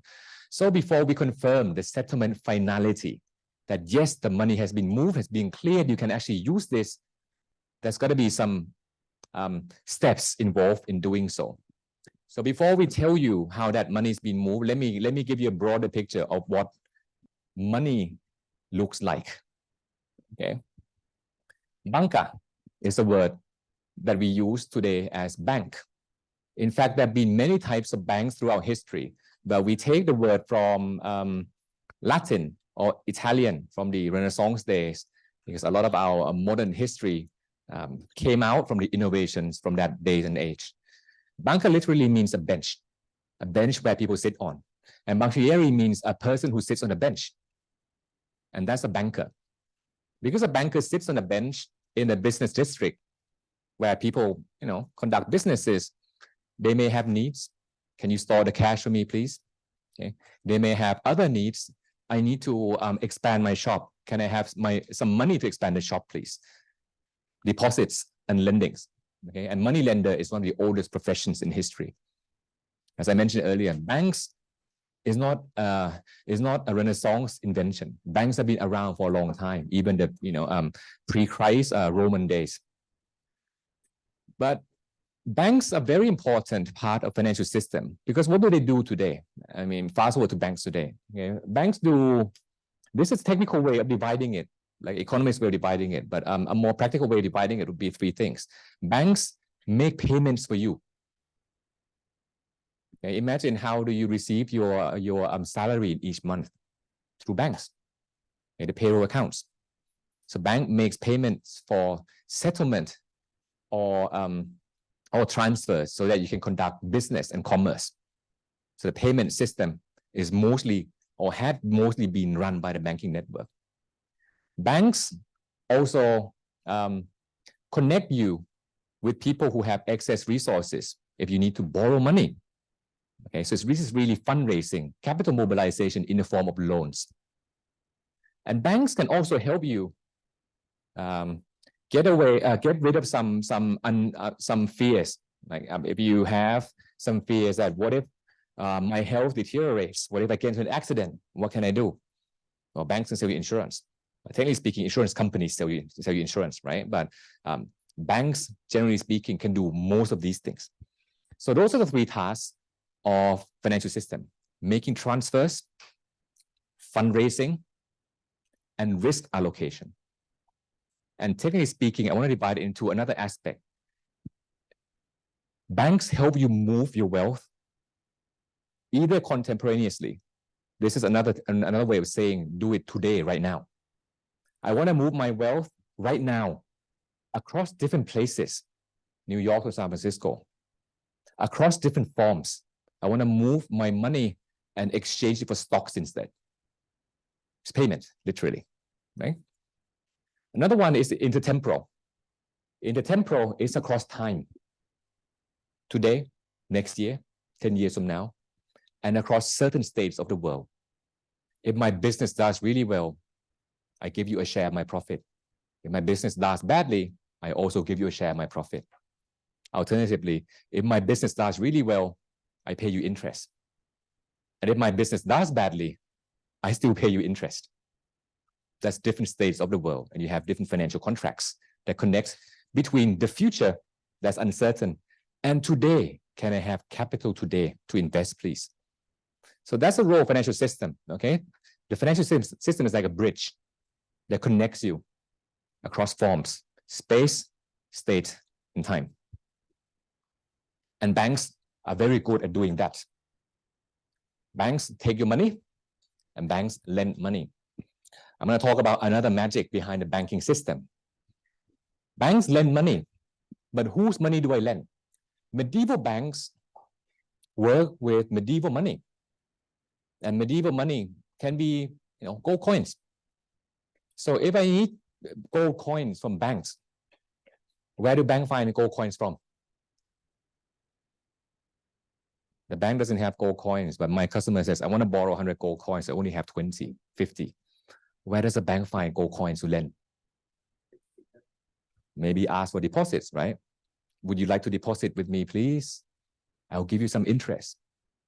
The bank may go and borrow from someone that they know at a lower cost, right? And lend down to other people at higher rates.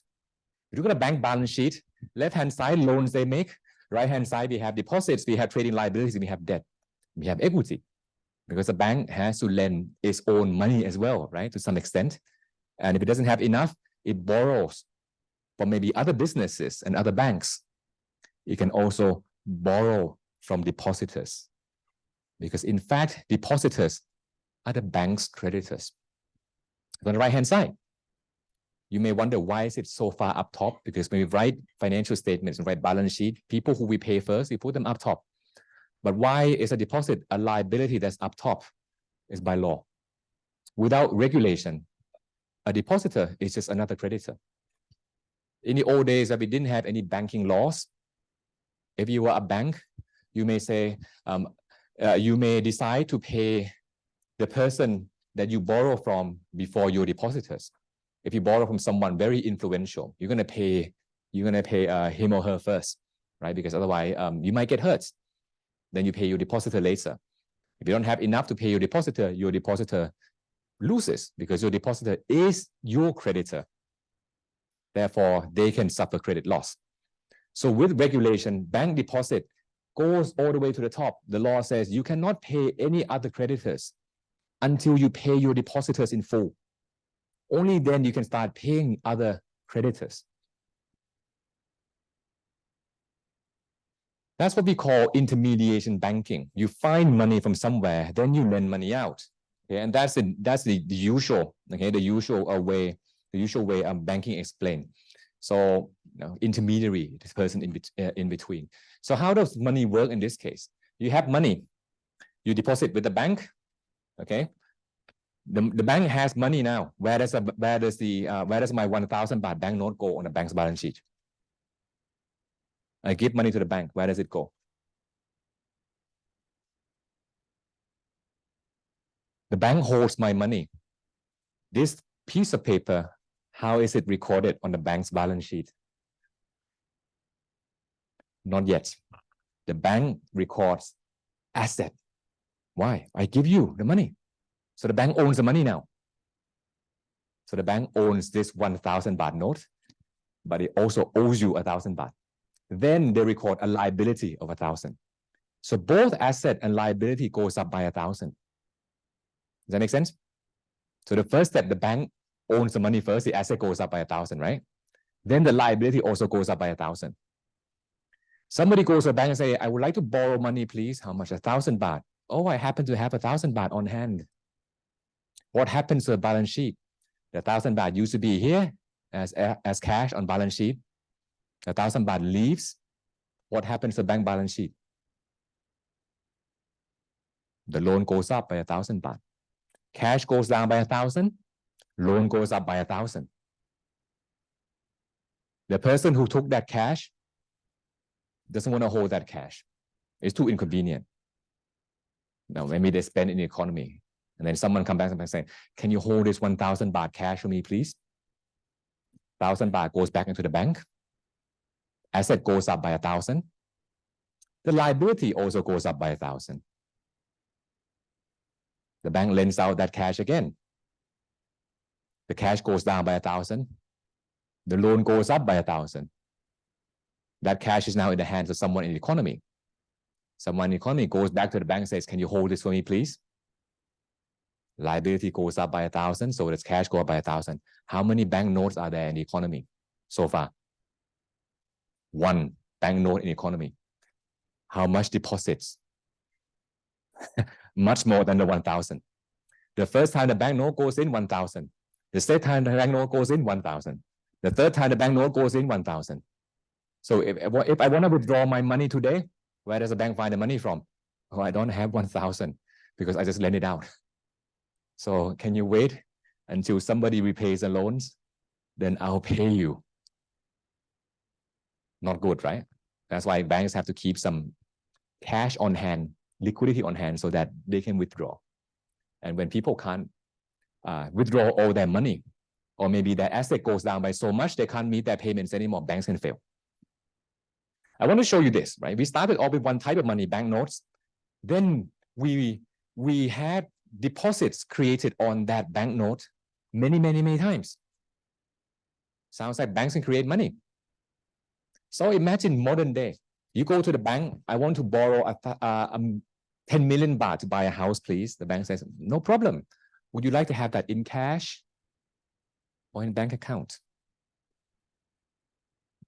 10 million baht is a lot to carry. So I'll open an account and can you deposit my account, please? The bank says, no problem. Fantastic.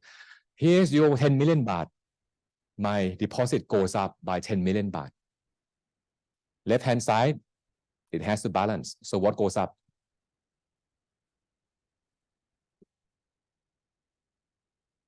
Why do I have that 10 million baht?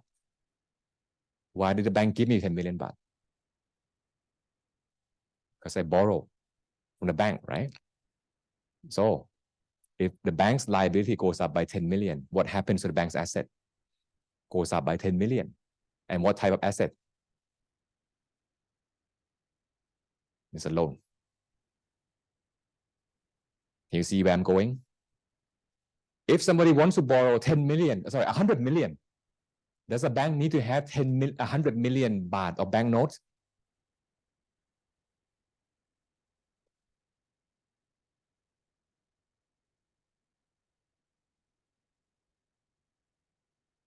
You guys seem lost. Let me run this by you again. You borrow 10 million. You said, I don't want 10 million bank notes. The bank says, no problem. I'll deposit 10 million for you. So what happens on the bank balance sheet? Can you remind me what happened again? I borrowed 10 million. So what happened on the bank balance sheet? Sorry?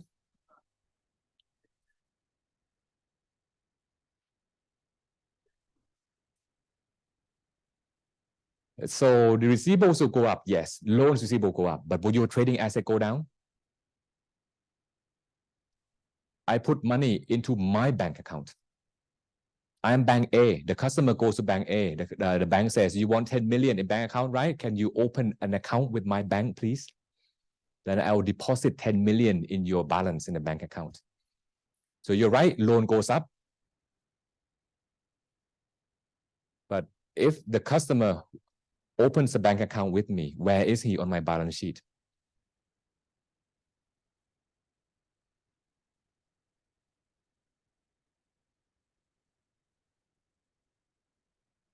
Along with other depositors, right? Because the customer would now be a depositor at the bank. So loan goes up by 10 million, so would deposit. The bank just created 10 million baht of deposits, but not out of thin air. That deposit is backed up by the loan. If the bank's customer cannot repay, the bank's depositors may suffer. But if the bank can collect on the loans, it will have enough money to repay the depositors when they say, can I have my cash back, please? And if the depositor never cashes out, the bank never has to find bank notes at all. Or they don't need to find other people's money at all. Because it means customers in this economy uses their money that they issue. Nobody comes and say, I want other forms of money, please. I'm okay with using your money. So this is why when you borrow money from a bank, they love it that you take deposits in that bank's account, and they also love it that when you pay, so they want to buy a house, they would love it that the condo developer or house developer also uses the same bank account as them, because as long as you are within the same bank, the deposit just changes the name. But the bank does not need to find other people's money to actually settle on the deposit. And that is why they pay you interest. That is why they want you, okay, to keep the money with them. Okay? That's why there's a concept called deposit beta in banking. This deposit beta is the sensitivity to deposits to changes in interest rate. If I decrease interest rate, do my depositors leave? If I increase interest rate, can I attract new depositors or not? That's why they have like private banking program. That's why they have like wealth management program. They want you to keep the assets within the same ecosystem, because the moment you want to withdraw, they have to find other people's money in order to settle that. Does that make sense? This second type of money is created via credit. So the first type, where the bank has to find gold coins to lend gold coins, is called intermediation banking, because the bank literally just intermediates other people's money. But the second type, credit creation banking, is the bank creates its own money and convinces other people to use their money. Today, we use bank deposits, but in the past, in the United States, in the 1800s, banks issue their own bank notes. Bank notes are like deposits that don't have names on them, right? Let me run that by you again. Deposits have name to you, right? But they're also liabilities issued by the bank. But if the bank issues a bank note, that's like a bank deposit too. But except that you can change hands very easily without informing the bank. The bank doesn't know who it owes, but it's a bearer instrument. You turn up to the bank and show this paper. The bank has to give other people's money back to you.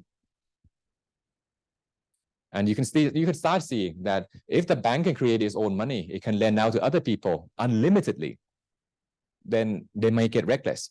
And that's why commercial banks have to be regulated. That's why central banks around the world regulate commercial banks. That's why they ask commercial banks to keep enough liquidity so that depositors can withdraw.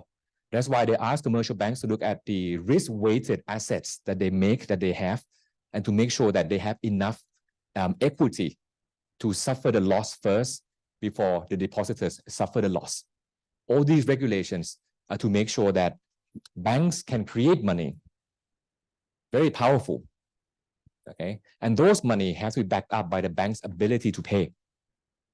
So that's why we have to regulate the bank's ability to pay in forms of all like liquidity, solvency regulations, and so on. Okay, I'm going to skip this. I'm going to talk about the magic of moving money. We haven't talked about how banks move money yet. So let me go back to 1600s in Amsterdam. Amsterdam is a flourishing trading city. In Europe, you have city-states, countries, people from all over the places come in and trade in the city. Back then, people used gold coins as money. Okay, as long as gold is real, pure, and of the same weight and volume as advertised, it's accepted as payment. So you actually have to weigh money, right? And also look at the purities of the gold. Has it been amalgamated with something to reduce impurity or not? Every economy has its own currency. A village can have its own gold coin because it's gold stamped with the image that's accepted in the village. A city-state can have its own gold coin. In the same country, there may be multiple types of gold coins, but they all come to Amsterdam to trade. So let's say that, like, just for good measure, 50 types of money. Yeah? You go in there, they're all based on gold. You go into the city, you negotiate, I want to buy bushels of wheat, please. Sure. How would you like to pay? If you pay in this city's currency, it's 12 units. In that city's currency, it's 11 units. That's a nightmare, right? You negotiate on the goods already, you have to negotiate on the payment methods. It's like today, if I pay by Rabbit Line Pay, is this price? I pay by credit card, that price. I pay by this, that price. Only 2-3 types you get confused already. But back then, like 50 types of payments you can make. Imagine if you're a trader, you have to have an exchange rate for 50 types of money. So how did Amsterdam solve this? They said, look, when you come to the city, let's use the city's money instead. So let's set up a Bank of Amsterdam. Everyone who comes into Amsterdam come to visit the bank first, and we're going to measure the authenticity of your money, the weight, the shape, and everything. Then we're going to exchange your money, wherever you came from, into Amsterdam money. Then trade with Amsterdam money so that everyone just look at the price of one currency instead. Okay? They wanted to solve that problem. And I hope you see the benefit of doing so, right? But it turned out they accidentally made the system much more convenient because they said, but if you come into the city of Amsterdam and you don't want to carry that gold around with you, the Bank of Amsterdam is willing to keep a ledger of how much Amsterdam money you have. You go and shop all you want. You don't need to carry money with you. Just trade, negotiate. Then at the end of the day, come and tell us, who do you want to pay? You can buy, spend money. You can also sell, earn money. So come back at the end of each day, tell me the instructions. What did you buy? What did you sell? Who do you have to pay? What do you receive from? And we're going to net that amount for you and adjust the balance at the end of each day. And then finally, when you decide to leave Amsterdam, you can cash out Amsterdam gold in any currency that you want. Pretty convenient, right? In Amsterdam, no need to carry money. You have a balance at the Bank of Amsterdam. So we have a system where at the first phase, everybody have to carry lots of gold. And when you go to trading partners, the trading partners may have to keep lots of types of gold as change. They're physical assets, so you have to worry about. Now everything becomes account-based information money, because all you care about is how much balance you have at the Bank of Amsterdam. You don't need to deliver money, because money delivery is done by settling the account at the Bank of Amsterdam. Trader A pays Trader B 2 coins at the end of the day. Trader C receives 5 coins from Trader D at the end of the day. Just adjust the balance. Then cash out if you like, but we'll keep the balance as you wish. Now replace the traders with Bank A, Bank B, Bank C that have to settle the payments we talked about. Send the SMS to clearinghouse. We have the net amount you have to deliver. Now send that instruction to the Bank of Amsterdam-like institution. Bank A has to pay Bank B 12 million today. Good. So deduct 12 million from Bank A, increase 12 million in Bank B. Done. Money delivered without moving any money at all. Because we have another type of money located in a place, a common place, where everybody who matter to the system share the same, I guess, accounting system. Okay. Does that confuse you? That account is called reserve and settlement account at the Bank of Thailand. Every banks in Thailand have a reserve and settlement account for this reason. The settlement is literally for this purpose. Bank A and Bank B have to settle at the end of the day. What do? Well, go and make the settlement at the Bank of Thailand. No need to move money at all. But let's do it maybe not that often a day, because otherwise it gets very difficult in the old days where things weren't that digitized yet. But now everything is digitized. You can do this real time. The most important part is everyone come together and then share the same, right? Share the same information system. So I was asked at break, what's CBDC? CBDC stands for Central Bank Digital Currency. What does digital currency mean? It's just another type of currency that's in digital form. But the key part is central bank. Central bank digital money means an alternate form of central bank's money that's digitized. The first type of central bank's money is banknotes. It's physical. So do we want to make that digital or not? That's what China is trying to do to pilot in the country. The second form of central bank money is a reserve and settlement account at the Bank of Thailand, like the Bank of Amsterdam money, right? If we accept that the Amsterdam gold coins is Amsterdam's money, the reserve and settlement account at Bank of Thailand is also central bank's money, just denominated in baht. It's a money issued by them. That's already digitized. That's already CBDC. It's already digital currency, but currency not to be used by us, but it's currency only to be used by central banks. Amsterdam money, the balances at the Bank of Amsterdam is only to be used by the merchants who trade in Amsterdam.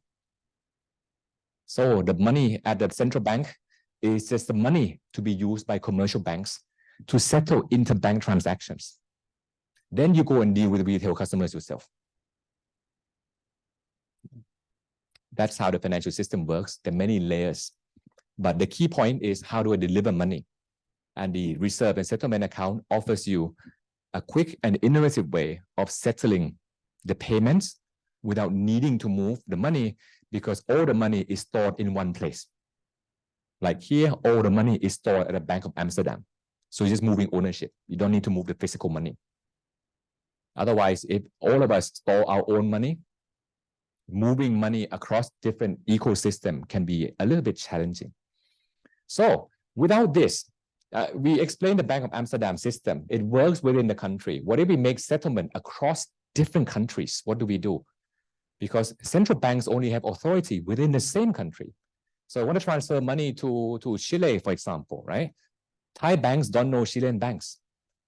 But I know a Chilean person who banks with a Chilean bank. I want to transfer that money. What do I do? Okay. It turns out we need to use what sometimes we call an intermediary banking system.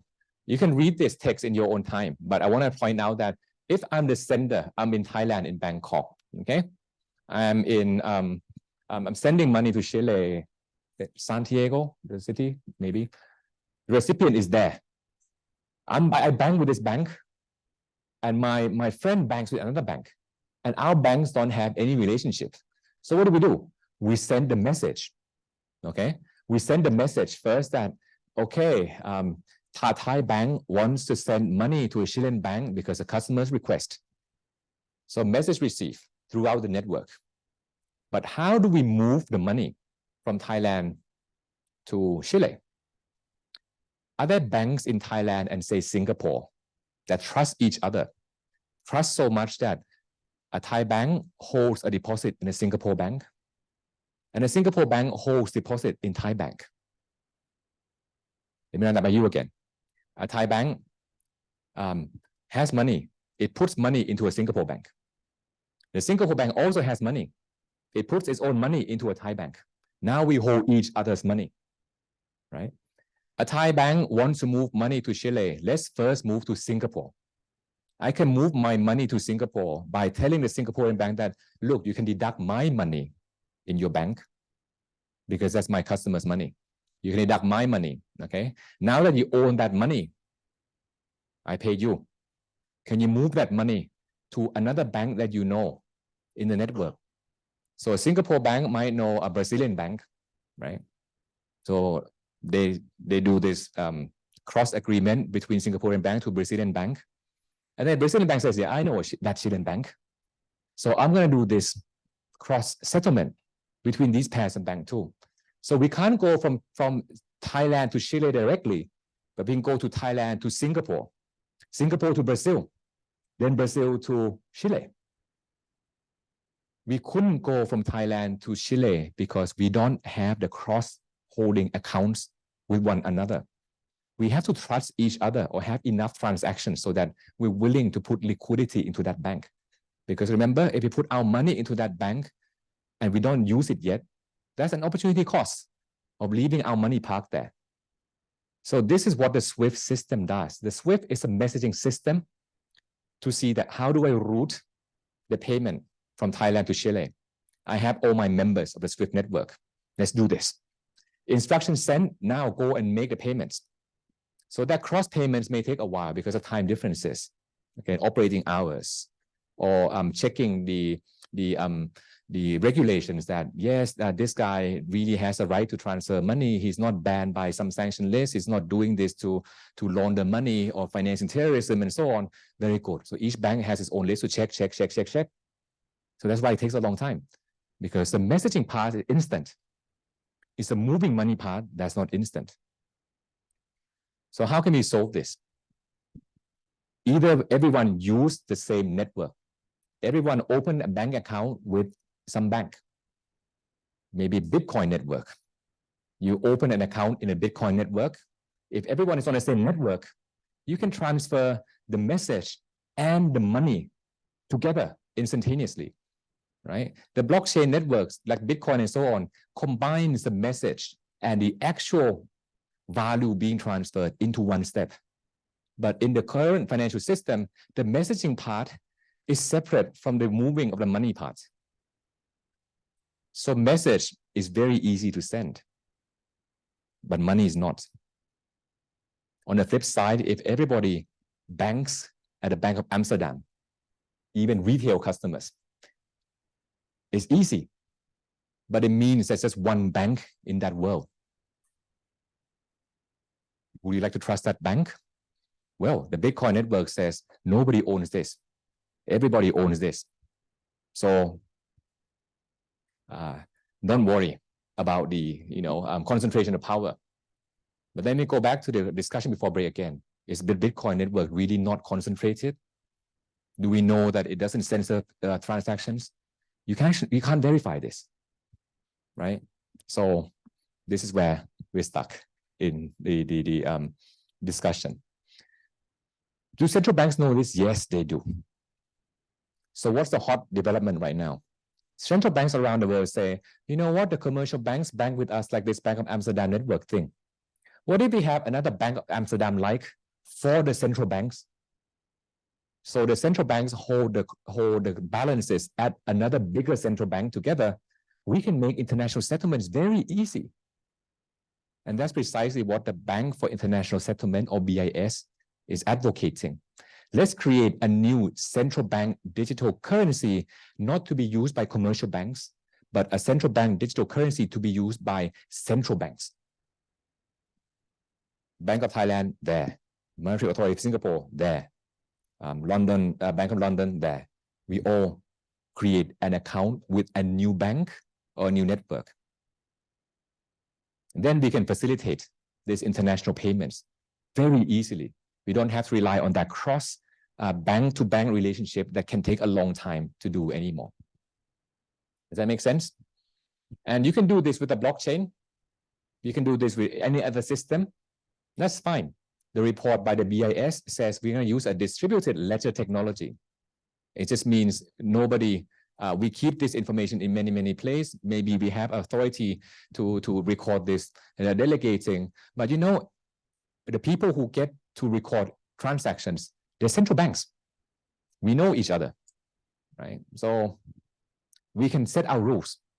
If we want to censor some transactions, we can, because we know everyone who have the rights to process transactions. In fact, we can just have one data center to do it. But if we want to have many data centers, that's fine. If it gives us a little bit more peace to say that there is no one single data center, but in the end, every data center goes by the same rule, right? So back to the point we talked about earlier, it is not about how many data centers there are. It's about how many rules there are. If there's one rule, it doesn't matter how many, whether it's 5, 50, 1 million data centers. One rule, and that rule censors permission, is a system with censorship. Okay, so the key about decentralization is many rules. Some don't go by the rules, and that's fine, because it is the rules, like government rules or corporation rules, that we don't want to accept.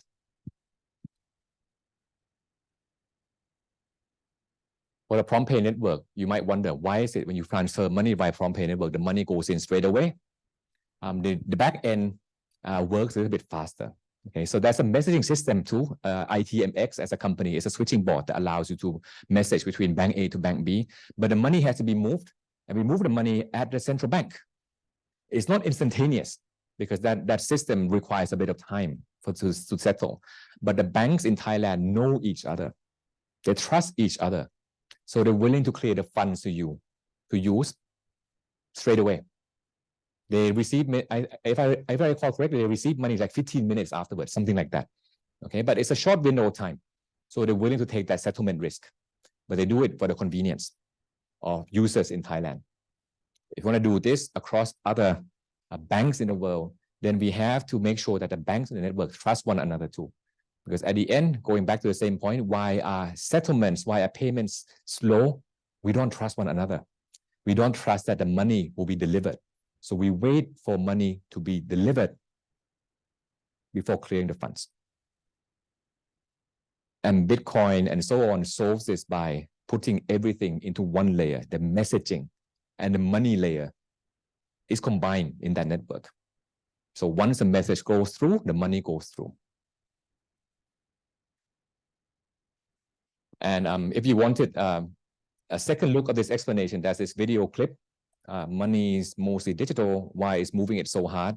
It gives you, another explanation, well, same explanation, but narrated differently, of why moving money is difficult. As we said, the messaging part is quick, but that's not the end of the payment yet. The settlement is not final until the money is being moved. So here we go.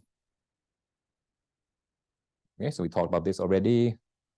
Let's skip this. Let's skip this. Let me pause to see if we have questions. What we talk about is really payment system. Okay, and the heart of payment system is that there are many types of money. You're moving across different types of money. So to move across different types of money requires you to be able to trust that the conversion is complete and the parties involved with that conversion does not lose, doesn't suffer loss. Okay.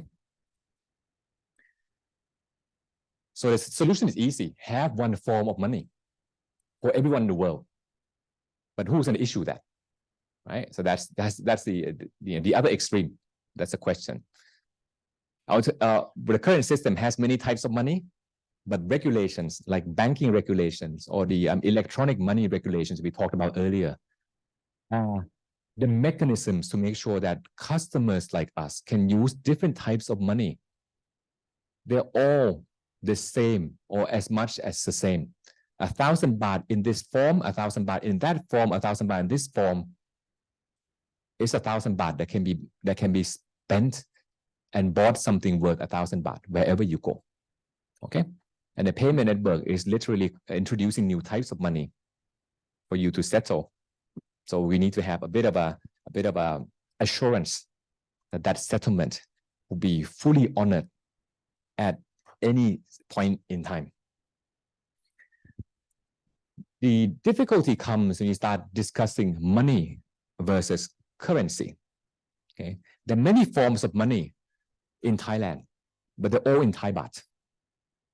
They're all denominated in the Thai currency, but many different forms. So the next big question is, which currency wins? Why do Thai people use Thai baht, not US dollars? Okay, it may sound like a silly question, but it's actually very important. Why doesn't Thailand use dollars? Our neighbors are starting to use Thai baht and dollars. Countries like El Salvador had its own currency. Now they use dollars and Bitcoin. Why does a country use other people's currency, not your own currency? Because if you have your own currency, you might be able to influence that currency in different ways. For example, my currency versus your currency. What does $1 US cost to buy in Thai baht? You can influence exchange rate. You can look at the history of Singapore. Singapore has a very rigid system to try to keep the stability of exchange rate. And they know this because Singapore is very import dependent. So they need to make sure that they keep the exchange rate stable. Otherwise, their citizens will be impacted when the exchange rate changes. There's a video clip by, I think, Channel News Asia, the Singapore media, that talks about the history of Singapore reserves. I highly suggest you watch that. They just released it a couple of months ago. So having your own currency means you can influence the price of your currency versus other currencies if you need to trade. Okay, your currency versus goods and services, inflation. I have 100 baht today. What can it buy? I want to make sure 100 baht today can buy similar goods and services in the future. Because otherwise, if 100 baht today can buy this much, 100 bahts next year can buy a lot less or a lot more. When you make intertemporal decisions, right, it can be a little bit challenging. And finally, the direct intertemporal price across different times, interest rate. The interest rate is a price of money today versus in the future. Do I want to invest? Do I want to consume? These are the consequences of different prices of money.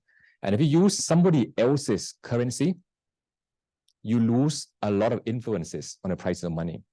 So here comes a more philosophical discussion. Should governments intervene in the economy for the benefit of people? Or should we just leave the economy be? We can leave the economy be, but we might be at the mercy of some things that we can't control, like get swept away in the currents of global affairs and so on. Or we could have a wall at the very least to try to protect ourselves against external influences. Again, no right answer. But if you don't have your own currency, you cannot do that. Look at the European Union, right? The countries there lose their currency. They decide to use the same currency. So some countries do better, some countries do worse, but they all agree to the same set of prices in terms of exchange rate, inflation, Well, inflation can be a bit different. Inflation and also interest rate. They lose some monetary sovereignty. Another issue is there's a competition of currency. Like, whose money do I want to pay? Whose money do I trust more? So back in the old day where money wasn't so complicated and we had gold coins. So we can think about, do I want to pay in gold or do I want to pay in silver? So gold won. People stopped using silver, right? So we retain gold. And then when we have gold as the main store of value, but each country has its own exchange rate. United States has dollars.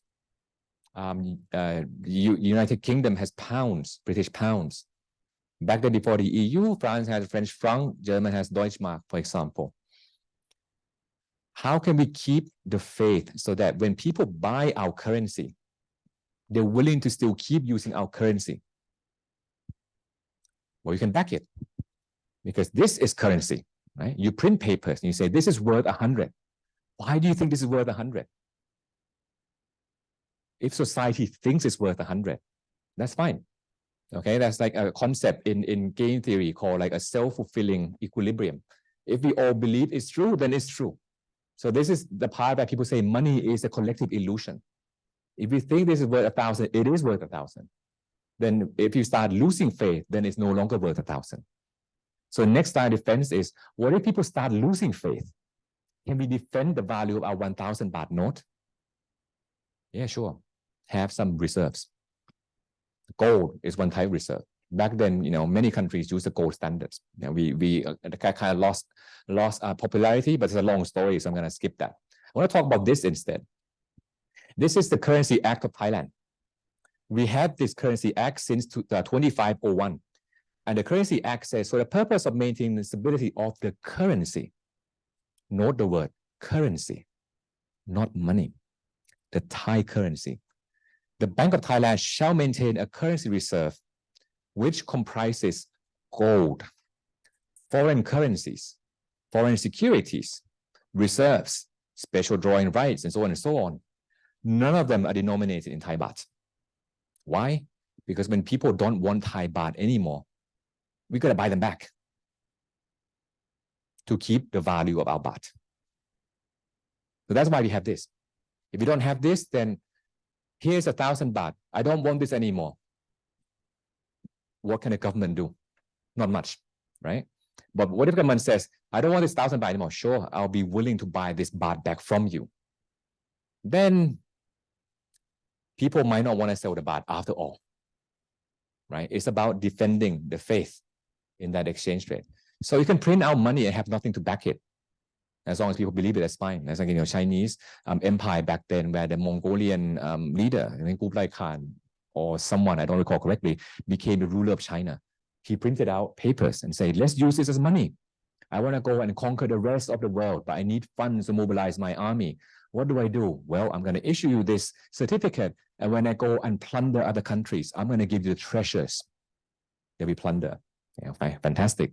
Out here, the horses. Okay, here's the weapons.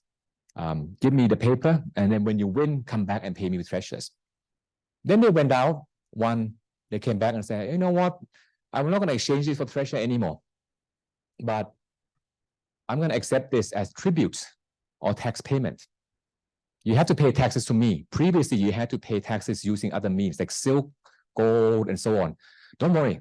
You don't need to pay silk and gold anymore. If you have this paper, pay these papers to me, and I'll be happy to exempt you from tax in forms of silk, gold, and other stuff. You have to create a demand. You have to create the reason for people to keep using this. Then you can maintain the value of your currency.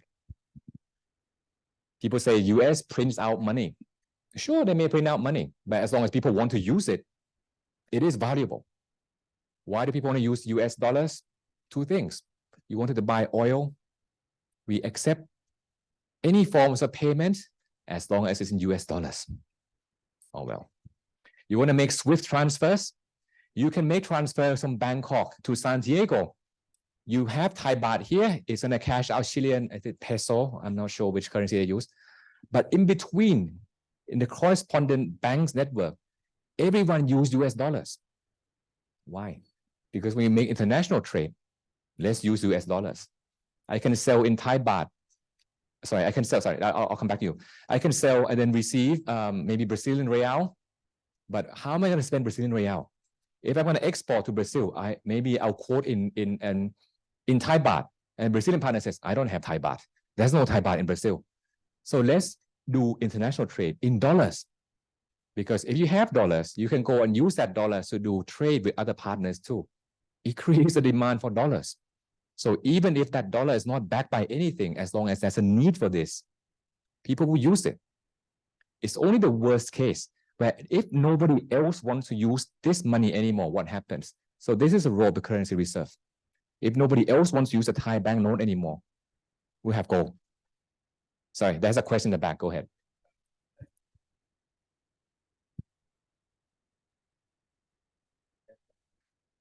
So basically, those two things established to retain with one they cannot do yet.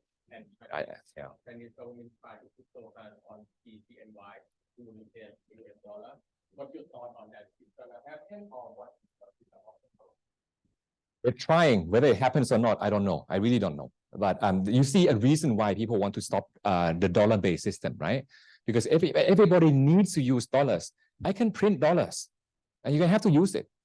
This is sometimes people call this like modern monetary theory, right? If people need it, it will have value, because there's a theory in finance that says you can print out paper as money. It has no intrinsic value. It's purely bubble. But if it's useful to society, society will use it. Bubble theory of money. That's this theory, right? So if the US dollar serves as a very important means of settlement for international trade, people would need it. You can think like international trade or even storing wealth. I want to store wealth in dollars. That's fine. So by having this power, the country can have a very weird fiscal and monetary policy and have its dominance financially. You know, you also see the SWIFT network can be used as a sanction mechanism. When Russia invaded Ukraine, they said, oh, you know, your US dollars in the system, sorry, you don't have access to that anymore. You want to use dollars to pay for oil? Nobody sells dollar to Russia. No trade. So China and other groups of countries, right, are trying to introduce a new. This is not exactly CBDC. It's more like a currency group that if we make trades together, can we accept non-dollar payments? Because right now, most trades internationally occur in dollars. Even settlements, when we transfer money via SWIFT, occurs in dollars. We can use crypto, but crypto has no one, right, to stabilize exchange rate. So an alternative way is to have a new settlement system in a different currency that you know, a certain group of people want to use, so that we can be reliant on our system without being censored by other vested power. So that's one view. CBDC is a different kind of discussion altogether. Okay, that was more like a currency union. CBDC is more about forms of money issued by the government. As we mentioned earlier, this reserve and settlement account at the Bank of Thailand is already digital. You can call that CBDC if you like, but nobody gets to use it except commercial banks. The key thing is for us, citizens, the population, are we going to have a different form of money that is not a banknote, a physical banknote, but a digital version of banknote instead? So people then start asking, then why is this different from bank deposits? Because it's both digital. For the purpose of customers, right? We didn't care between true money versus prompt pay transfers. So how would it make our life different if there's another type of digital money in another digital wallet that at 1 unit is equal to 1 baht too? Maybe it won't change so much, okay, from our perspective. But that's only first step thinking. If you think further, then maybe you can start asking, if you want to keep your money, would you rather keep your money as money issued by the government or money issued by the bank, which can fail like Silicon Valley Bank, right? If your answer is, I would rather use money issued by the government because the only way for my money to disappear is for the country to fail. But if I put my money into a bank account, when the bank fails, my money is gone too. So let's shift from the bank deposit into the government CBDC. Now the bank loses deposit. How is the bank going to do business? And the central banks that are supposed to regulate commercial banks end up competing against banks. So this is a dilemma. So in most countries, I don't think the retail CBDC will be very popular.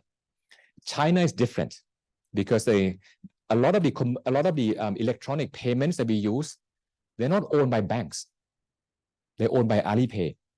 They're owned by WeChat. They're owned by tech company, right? So even if they introduce this, they're not gonna hurt the commercial banks. The people who lose the share will be these tech companies. So for that reason, maybe the Chinese government would not be very worried. Commercial banks are very important, right? Because commercial banks are a lifeline of the economy. They make loans. People deposit money in them, and so on and so on. But not so much in China.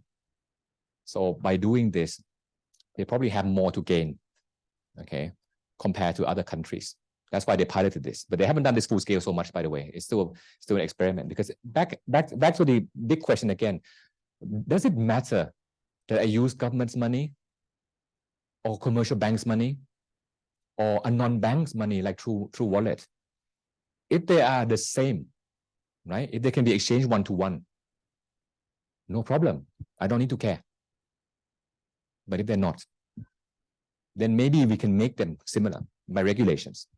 That's fine. Okay, that's the issue, that's the debate that's going on at the back of the discussion right now. Does that answer your question?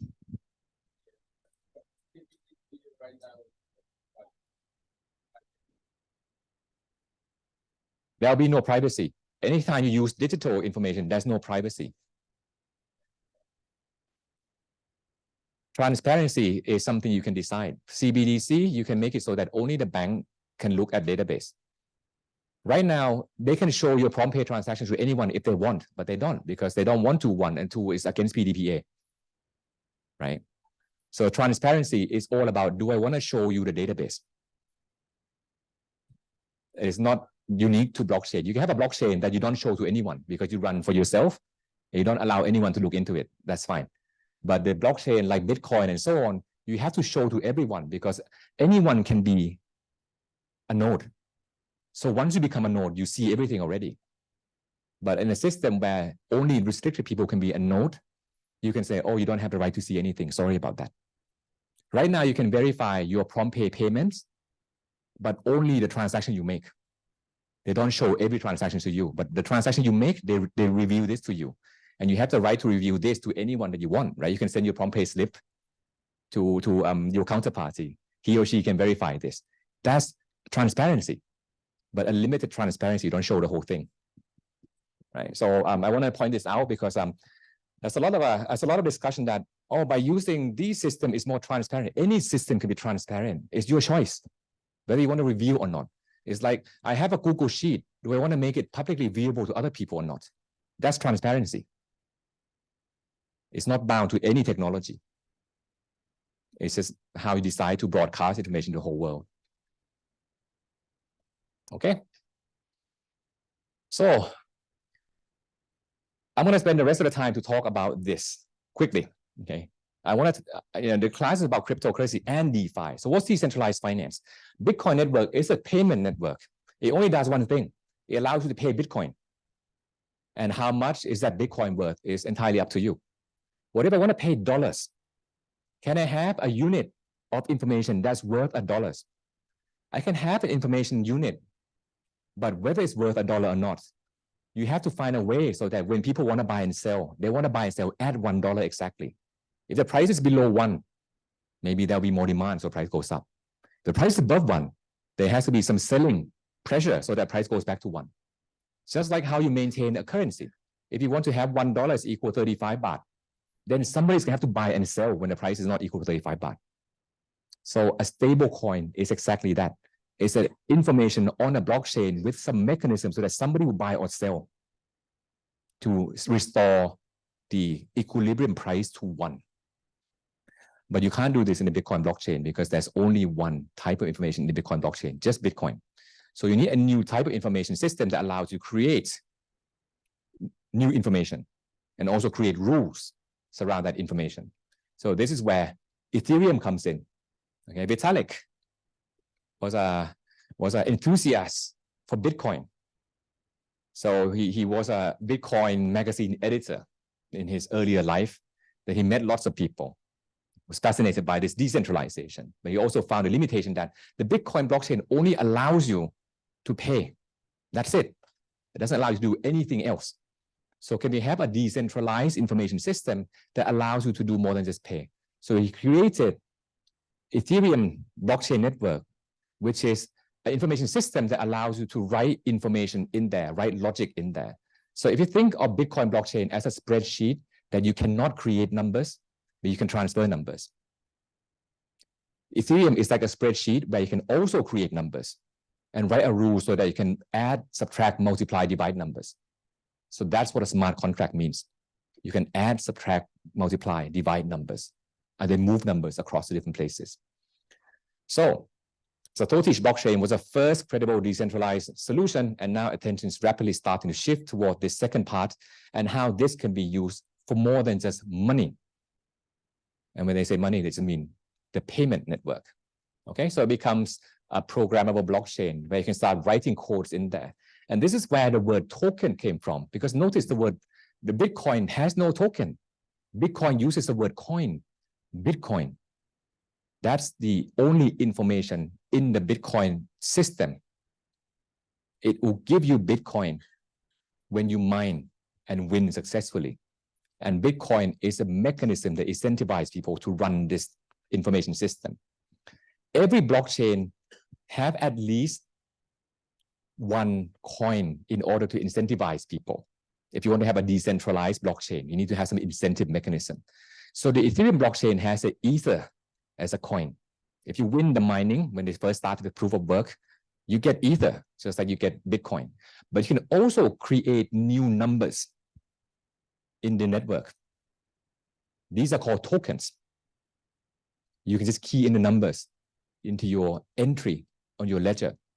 I can key in 10 billion today of a new information unit I create. I can also name it. I can write rules of how to create information. I can write rules of how to destroy that number.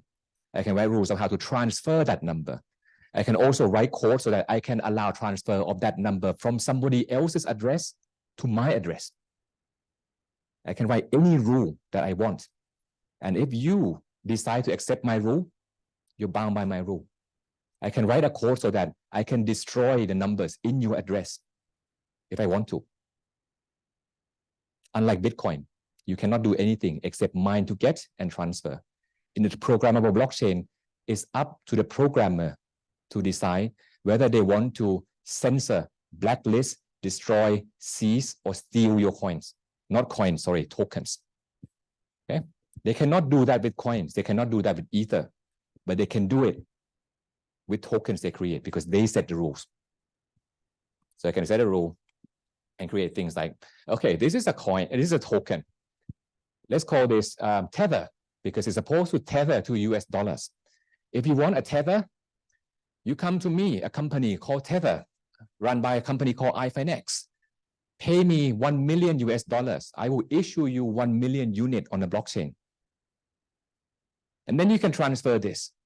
And if you want your $1 million back, send me 1 million units. I will give you $1 million. So Tether acts like, the central bank, so to speak, right? That buys and sells this at $1. But it's not a central bank. You can think of this as a food court, really. Tether is like a food court. You want my food court coupons? Give me cash. I'll give you food court coupons. I will buy this food court coupon back at par.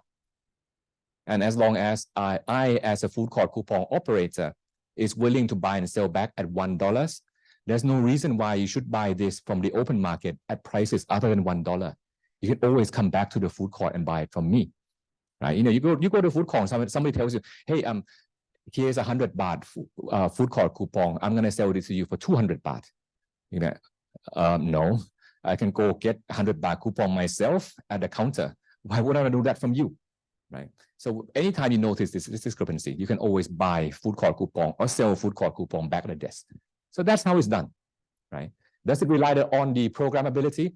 Just a little bit, because you rely on a company called Tether who operates outside the blockchain that needs to give you US dollars and needs to write you units on a blockchain to do it. But all that's required is to write some codes. Here are some codes. The code that you can read, okay, and see the name. The code that you can look at the balance that you have.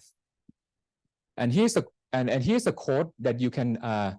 Sorry, let me take a step back. This is a code that you can read for free. You're just looking at information on the blockchain. And here's a code that if you want to use this code, you're interacting with the blockchain.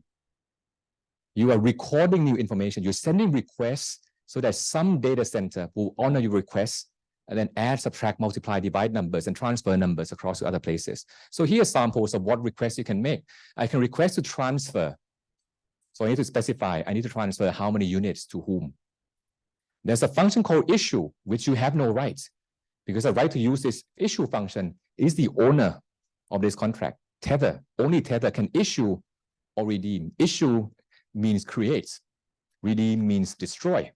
Another name is to mint or to burn. Okay. There's also a function called add blacklist. If I add your name to this list, you can send the transactions. The contract will never process your transaction. Whichever data center at all will not process for you, because that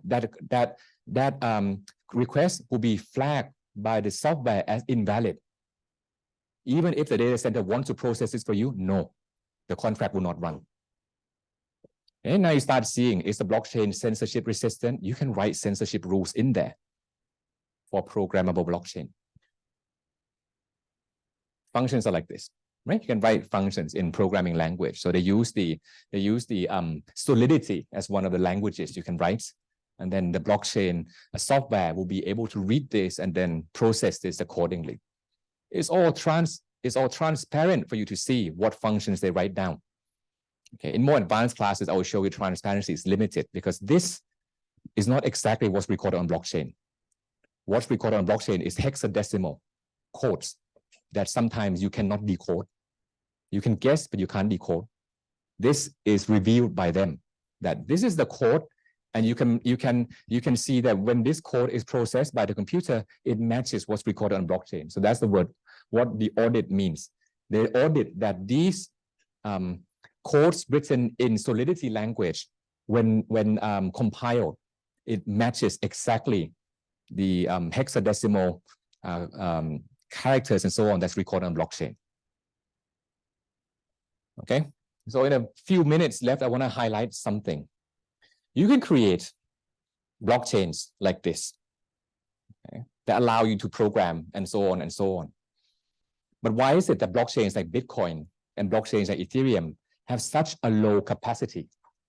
As in, why do you have to wait 15 minutes? Why can I only process this many transactions per second? It's because you want to democratize the system. For anyone can be a data center. So if anyone can be a data center, you have to think about the minimum spec for a data center to join. Do you want the slowest person to join to be just a laptop or a supercomputer? If the slowest person to join is a supercomputer, the network can be very fast and very efficient. But if you want to decentralize so that everyone can participate, so that no one actually monopolizes the network, you have to trade off. You have to trade off. So this is what Vitalik stated in his white paper, that when you design an information system, there are three things. There are many things, right, that you won't worry about. But if you combine these three aspects, these are the three aspects that you need to trade off. One is security. And security means having a lot of the baggage of verifying every single data being recorded. So the blockchain, you have to look at every transaction ever recorded, right, in order to get to today, like blockchain like Bitcoin, for example. right? But it's secure because you can't tamper with the system. You can't make any slight change to the system. Okay. You also want to worry about, is this system scalable in the sense that can it process a lot of transactions? And you also want to worry about, does anyone have the monopoly right or the authority to determine the rules of the system? So if you worry about decentralization and security, that's what blockchains like Bitcoin, Ethereum network are designed for. You're never going to be able to scale, because to have decentralization, you want to minimize the spec required. So the last node that can join the system is so constrained. The limited resource on the blockchain becomes storage space if there's not a lot of computation power. And if it's like an Ethereum network where you have to write in programs and the data center has to compute the programs too, there's also a computing power that there's a limit. So you might hear the word gas. We're going to end with the word gas later today. Gas is the amount of computational power that each block, each piece of paper can handle, right? You want to increase the size of the block, you want to increase the computation power, no problem, have a supercomputer. But maybe only 18 supercomputers in the world available. So if there's only 18 supercomputers, do they know each other? Can they collude? If they collude, is this censorship resistant? Right? Decentralization is about censorship resistance. If you want censorship resistance, you want to make sure that you have a lot of nodes that don't collude, that have different rules of processing. So to do that, you want to maximize that. So you have to make the spec of each block low enough for anyone to really participate. Not a lot of transactions, not a lot of computations. So if you want to have access to this scarce resource, you pay me, you tip me, you incentivize me. Otherwise, there's like 1,000 other people who want to do transactions. You can join that queue. When I go ahead in the queue, pay me, I'll do it. Okay? So let me recap this. If you want to have a permissionless blockchain, it is not scalable by design. If it's a scalable blockchain and decentralized, something doesn't add up. It cannot be true. Okay? Because in that case, decentralization means keeping things in many places. No, that's not a big deal. Decentralization means changing the right, okay? Changing the right to choose and process transactions in a way that, you know, you have sufficient randomization, democratization of the rights. So when you transfer, say, stable coins in a network, here there's a transaction to transfer 613,000 units of stable coin. It costs them gas. That's a transaction cost.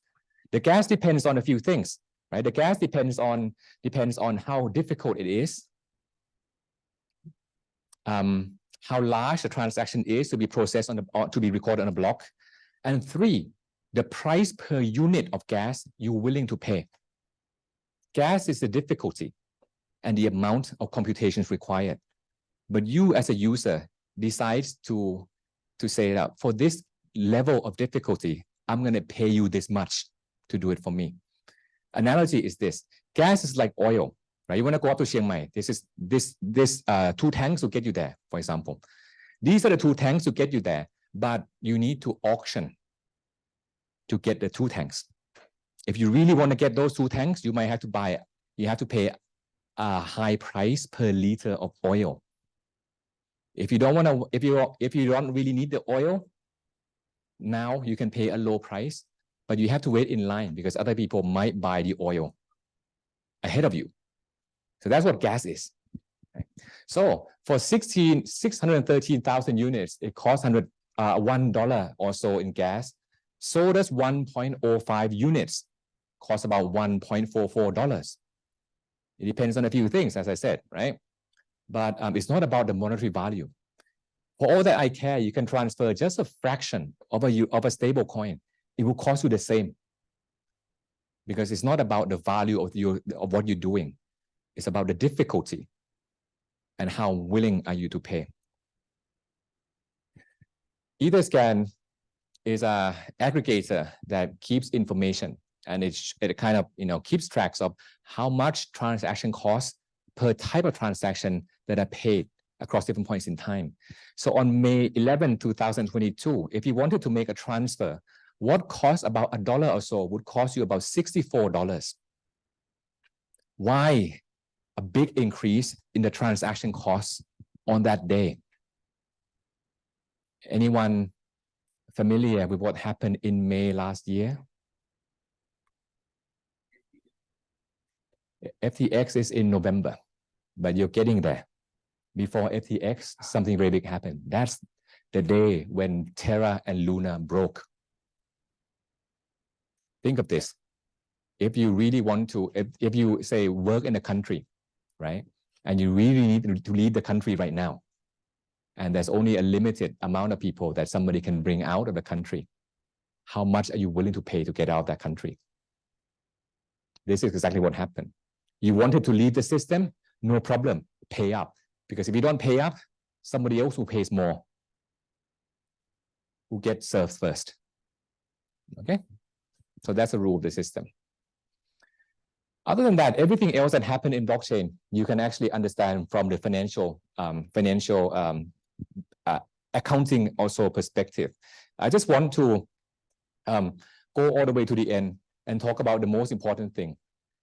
Okay? We talk about the role of financial system. It processes payments. Okay? You can do fundraising. You can also do risk allocation, like insurance and so on. And the blockchain can be used to do that. But one limitation of blockchain or permissionless blockchain, let me be specific, okay, is that a permissionless blockchain does not require you to state who you are. You can always create a new account as well. So the concept of identity and reputation is gone. You can never trust anyone because it's designed to be a system where you should not trust anyone because you're not supposed to reveal your identity. So, Professor Krugman, he's always been a critic of crypto. He said this in a talk in 2018, that there's something wrong about the system fundamentally. Why? Because we create a system that purposely allows people to not review themselves. In a game theoretical approach, it's like you pay prisoner's dilemma one time only. You cannot have a repeated game. And I think you covered game theory at some point throughout your class.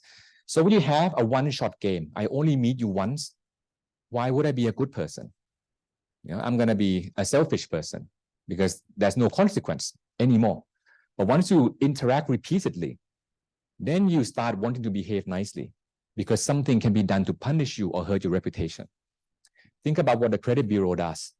You borrow money, they give information to the bureau that, hey, this guy borrowed money and he's been very good. He made payments on time all the time. Then you miss the payment one time, 2 times, 3 times, and then you stop paying. That information is recorded. Somebody else comes and look up your record and say, hey, this guy missed payment.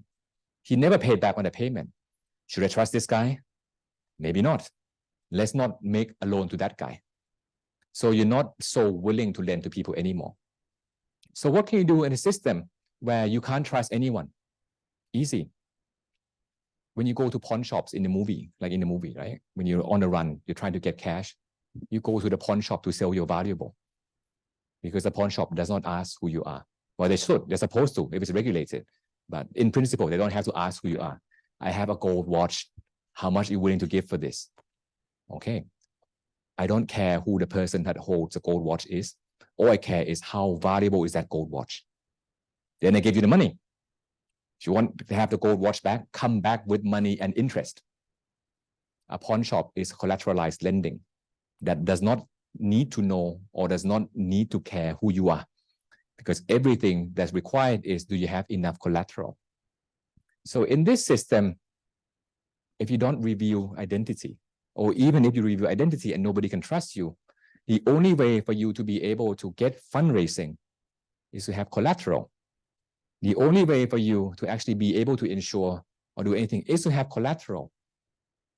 But most of the problems in the world financial system is because people don't have collateral. Okay, they have potential, but you can't convey that potential to other people. So this system is limited by design. So I want to point out this because when we talk about cryptocurrency and DeFi, we move from money to finance. We know money is not a difficult problem because money is about the present. What do you have in the present? I'm just moving things across. It's just the ability to logistically move money across that matters. But financial system does more than just moving money. And this is where blockchain has a lot of handicap, okay, compared to the current financial system. So that's the conclusion, okay? We have lots of money, and the money have many different forms. Some forms are valuable because society thinks it's valuable, like banknotes, gold. Other forms, like your deposits or your e-money, is valuable because it is a creditor relationship. You are their creditors. So they have to have enough assets to be able to honor that obligation. There has to be a source of trust in the value somehow. But the problem, or not a problem, the confusion comes when we have a system that is like the internet as well, but it's not gated. It doesn't have the rules that we have, like the internet of money that we do today. Then all things start breaking loose. People start developing this and that and that. When we come back at the heart of that system, if that system is permissionless, if that system is anonymous, then we're already handicapping ourselves in what types of services that can be done. So many aspects of the things required to make financial transactions happen are not guaranteed or are not enabled or not codable onto the blockchain, hence some limitations. Okay. So I hope this has been useful for you. I'm going to post this clip on my YouTube channel. There's also a different version of this class I conducted last year that has more decentralized finance. So if you're interested in the decentralized finance and research related, you can have a look at a playlist called DeFi on there. I have a book in Thai about the aspects of money that we talked about and also blockchain. And there's a new book called Finance on Blockchain, okay, coming out in a couple of months that will tell you everything about how DeFi operates and the limitations and also the fallacies in using blockchain to provide financial services. Okay, so that's it for today. Thank you very much.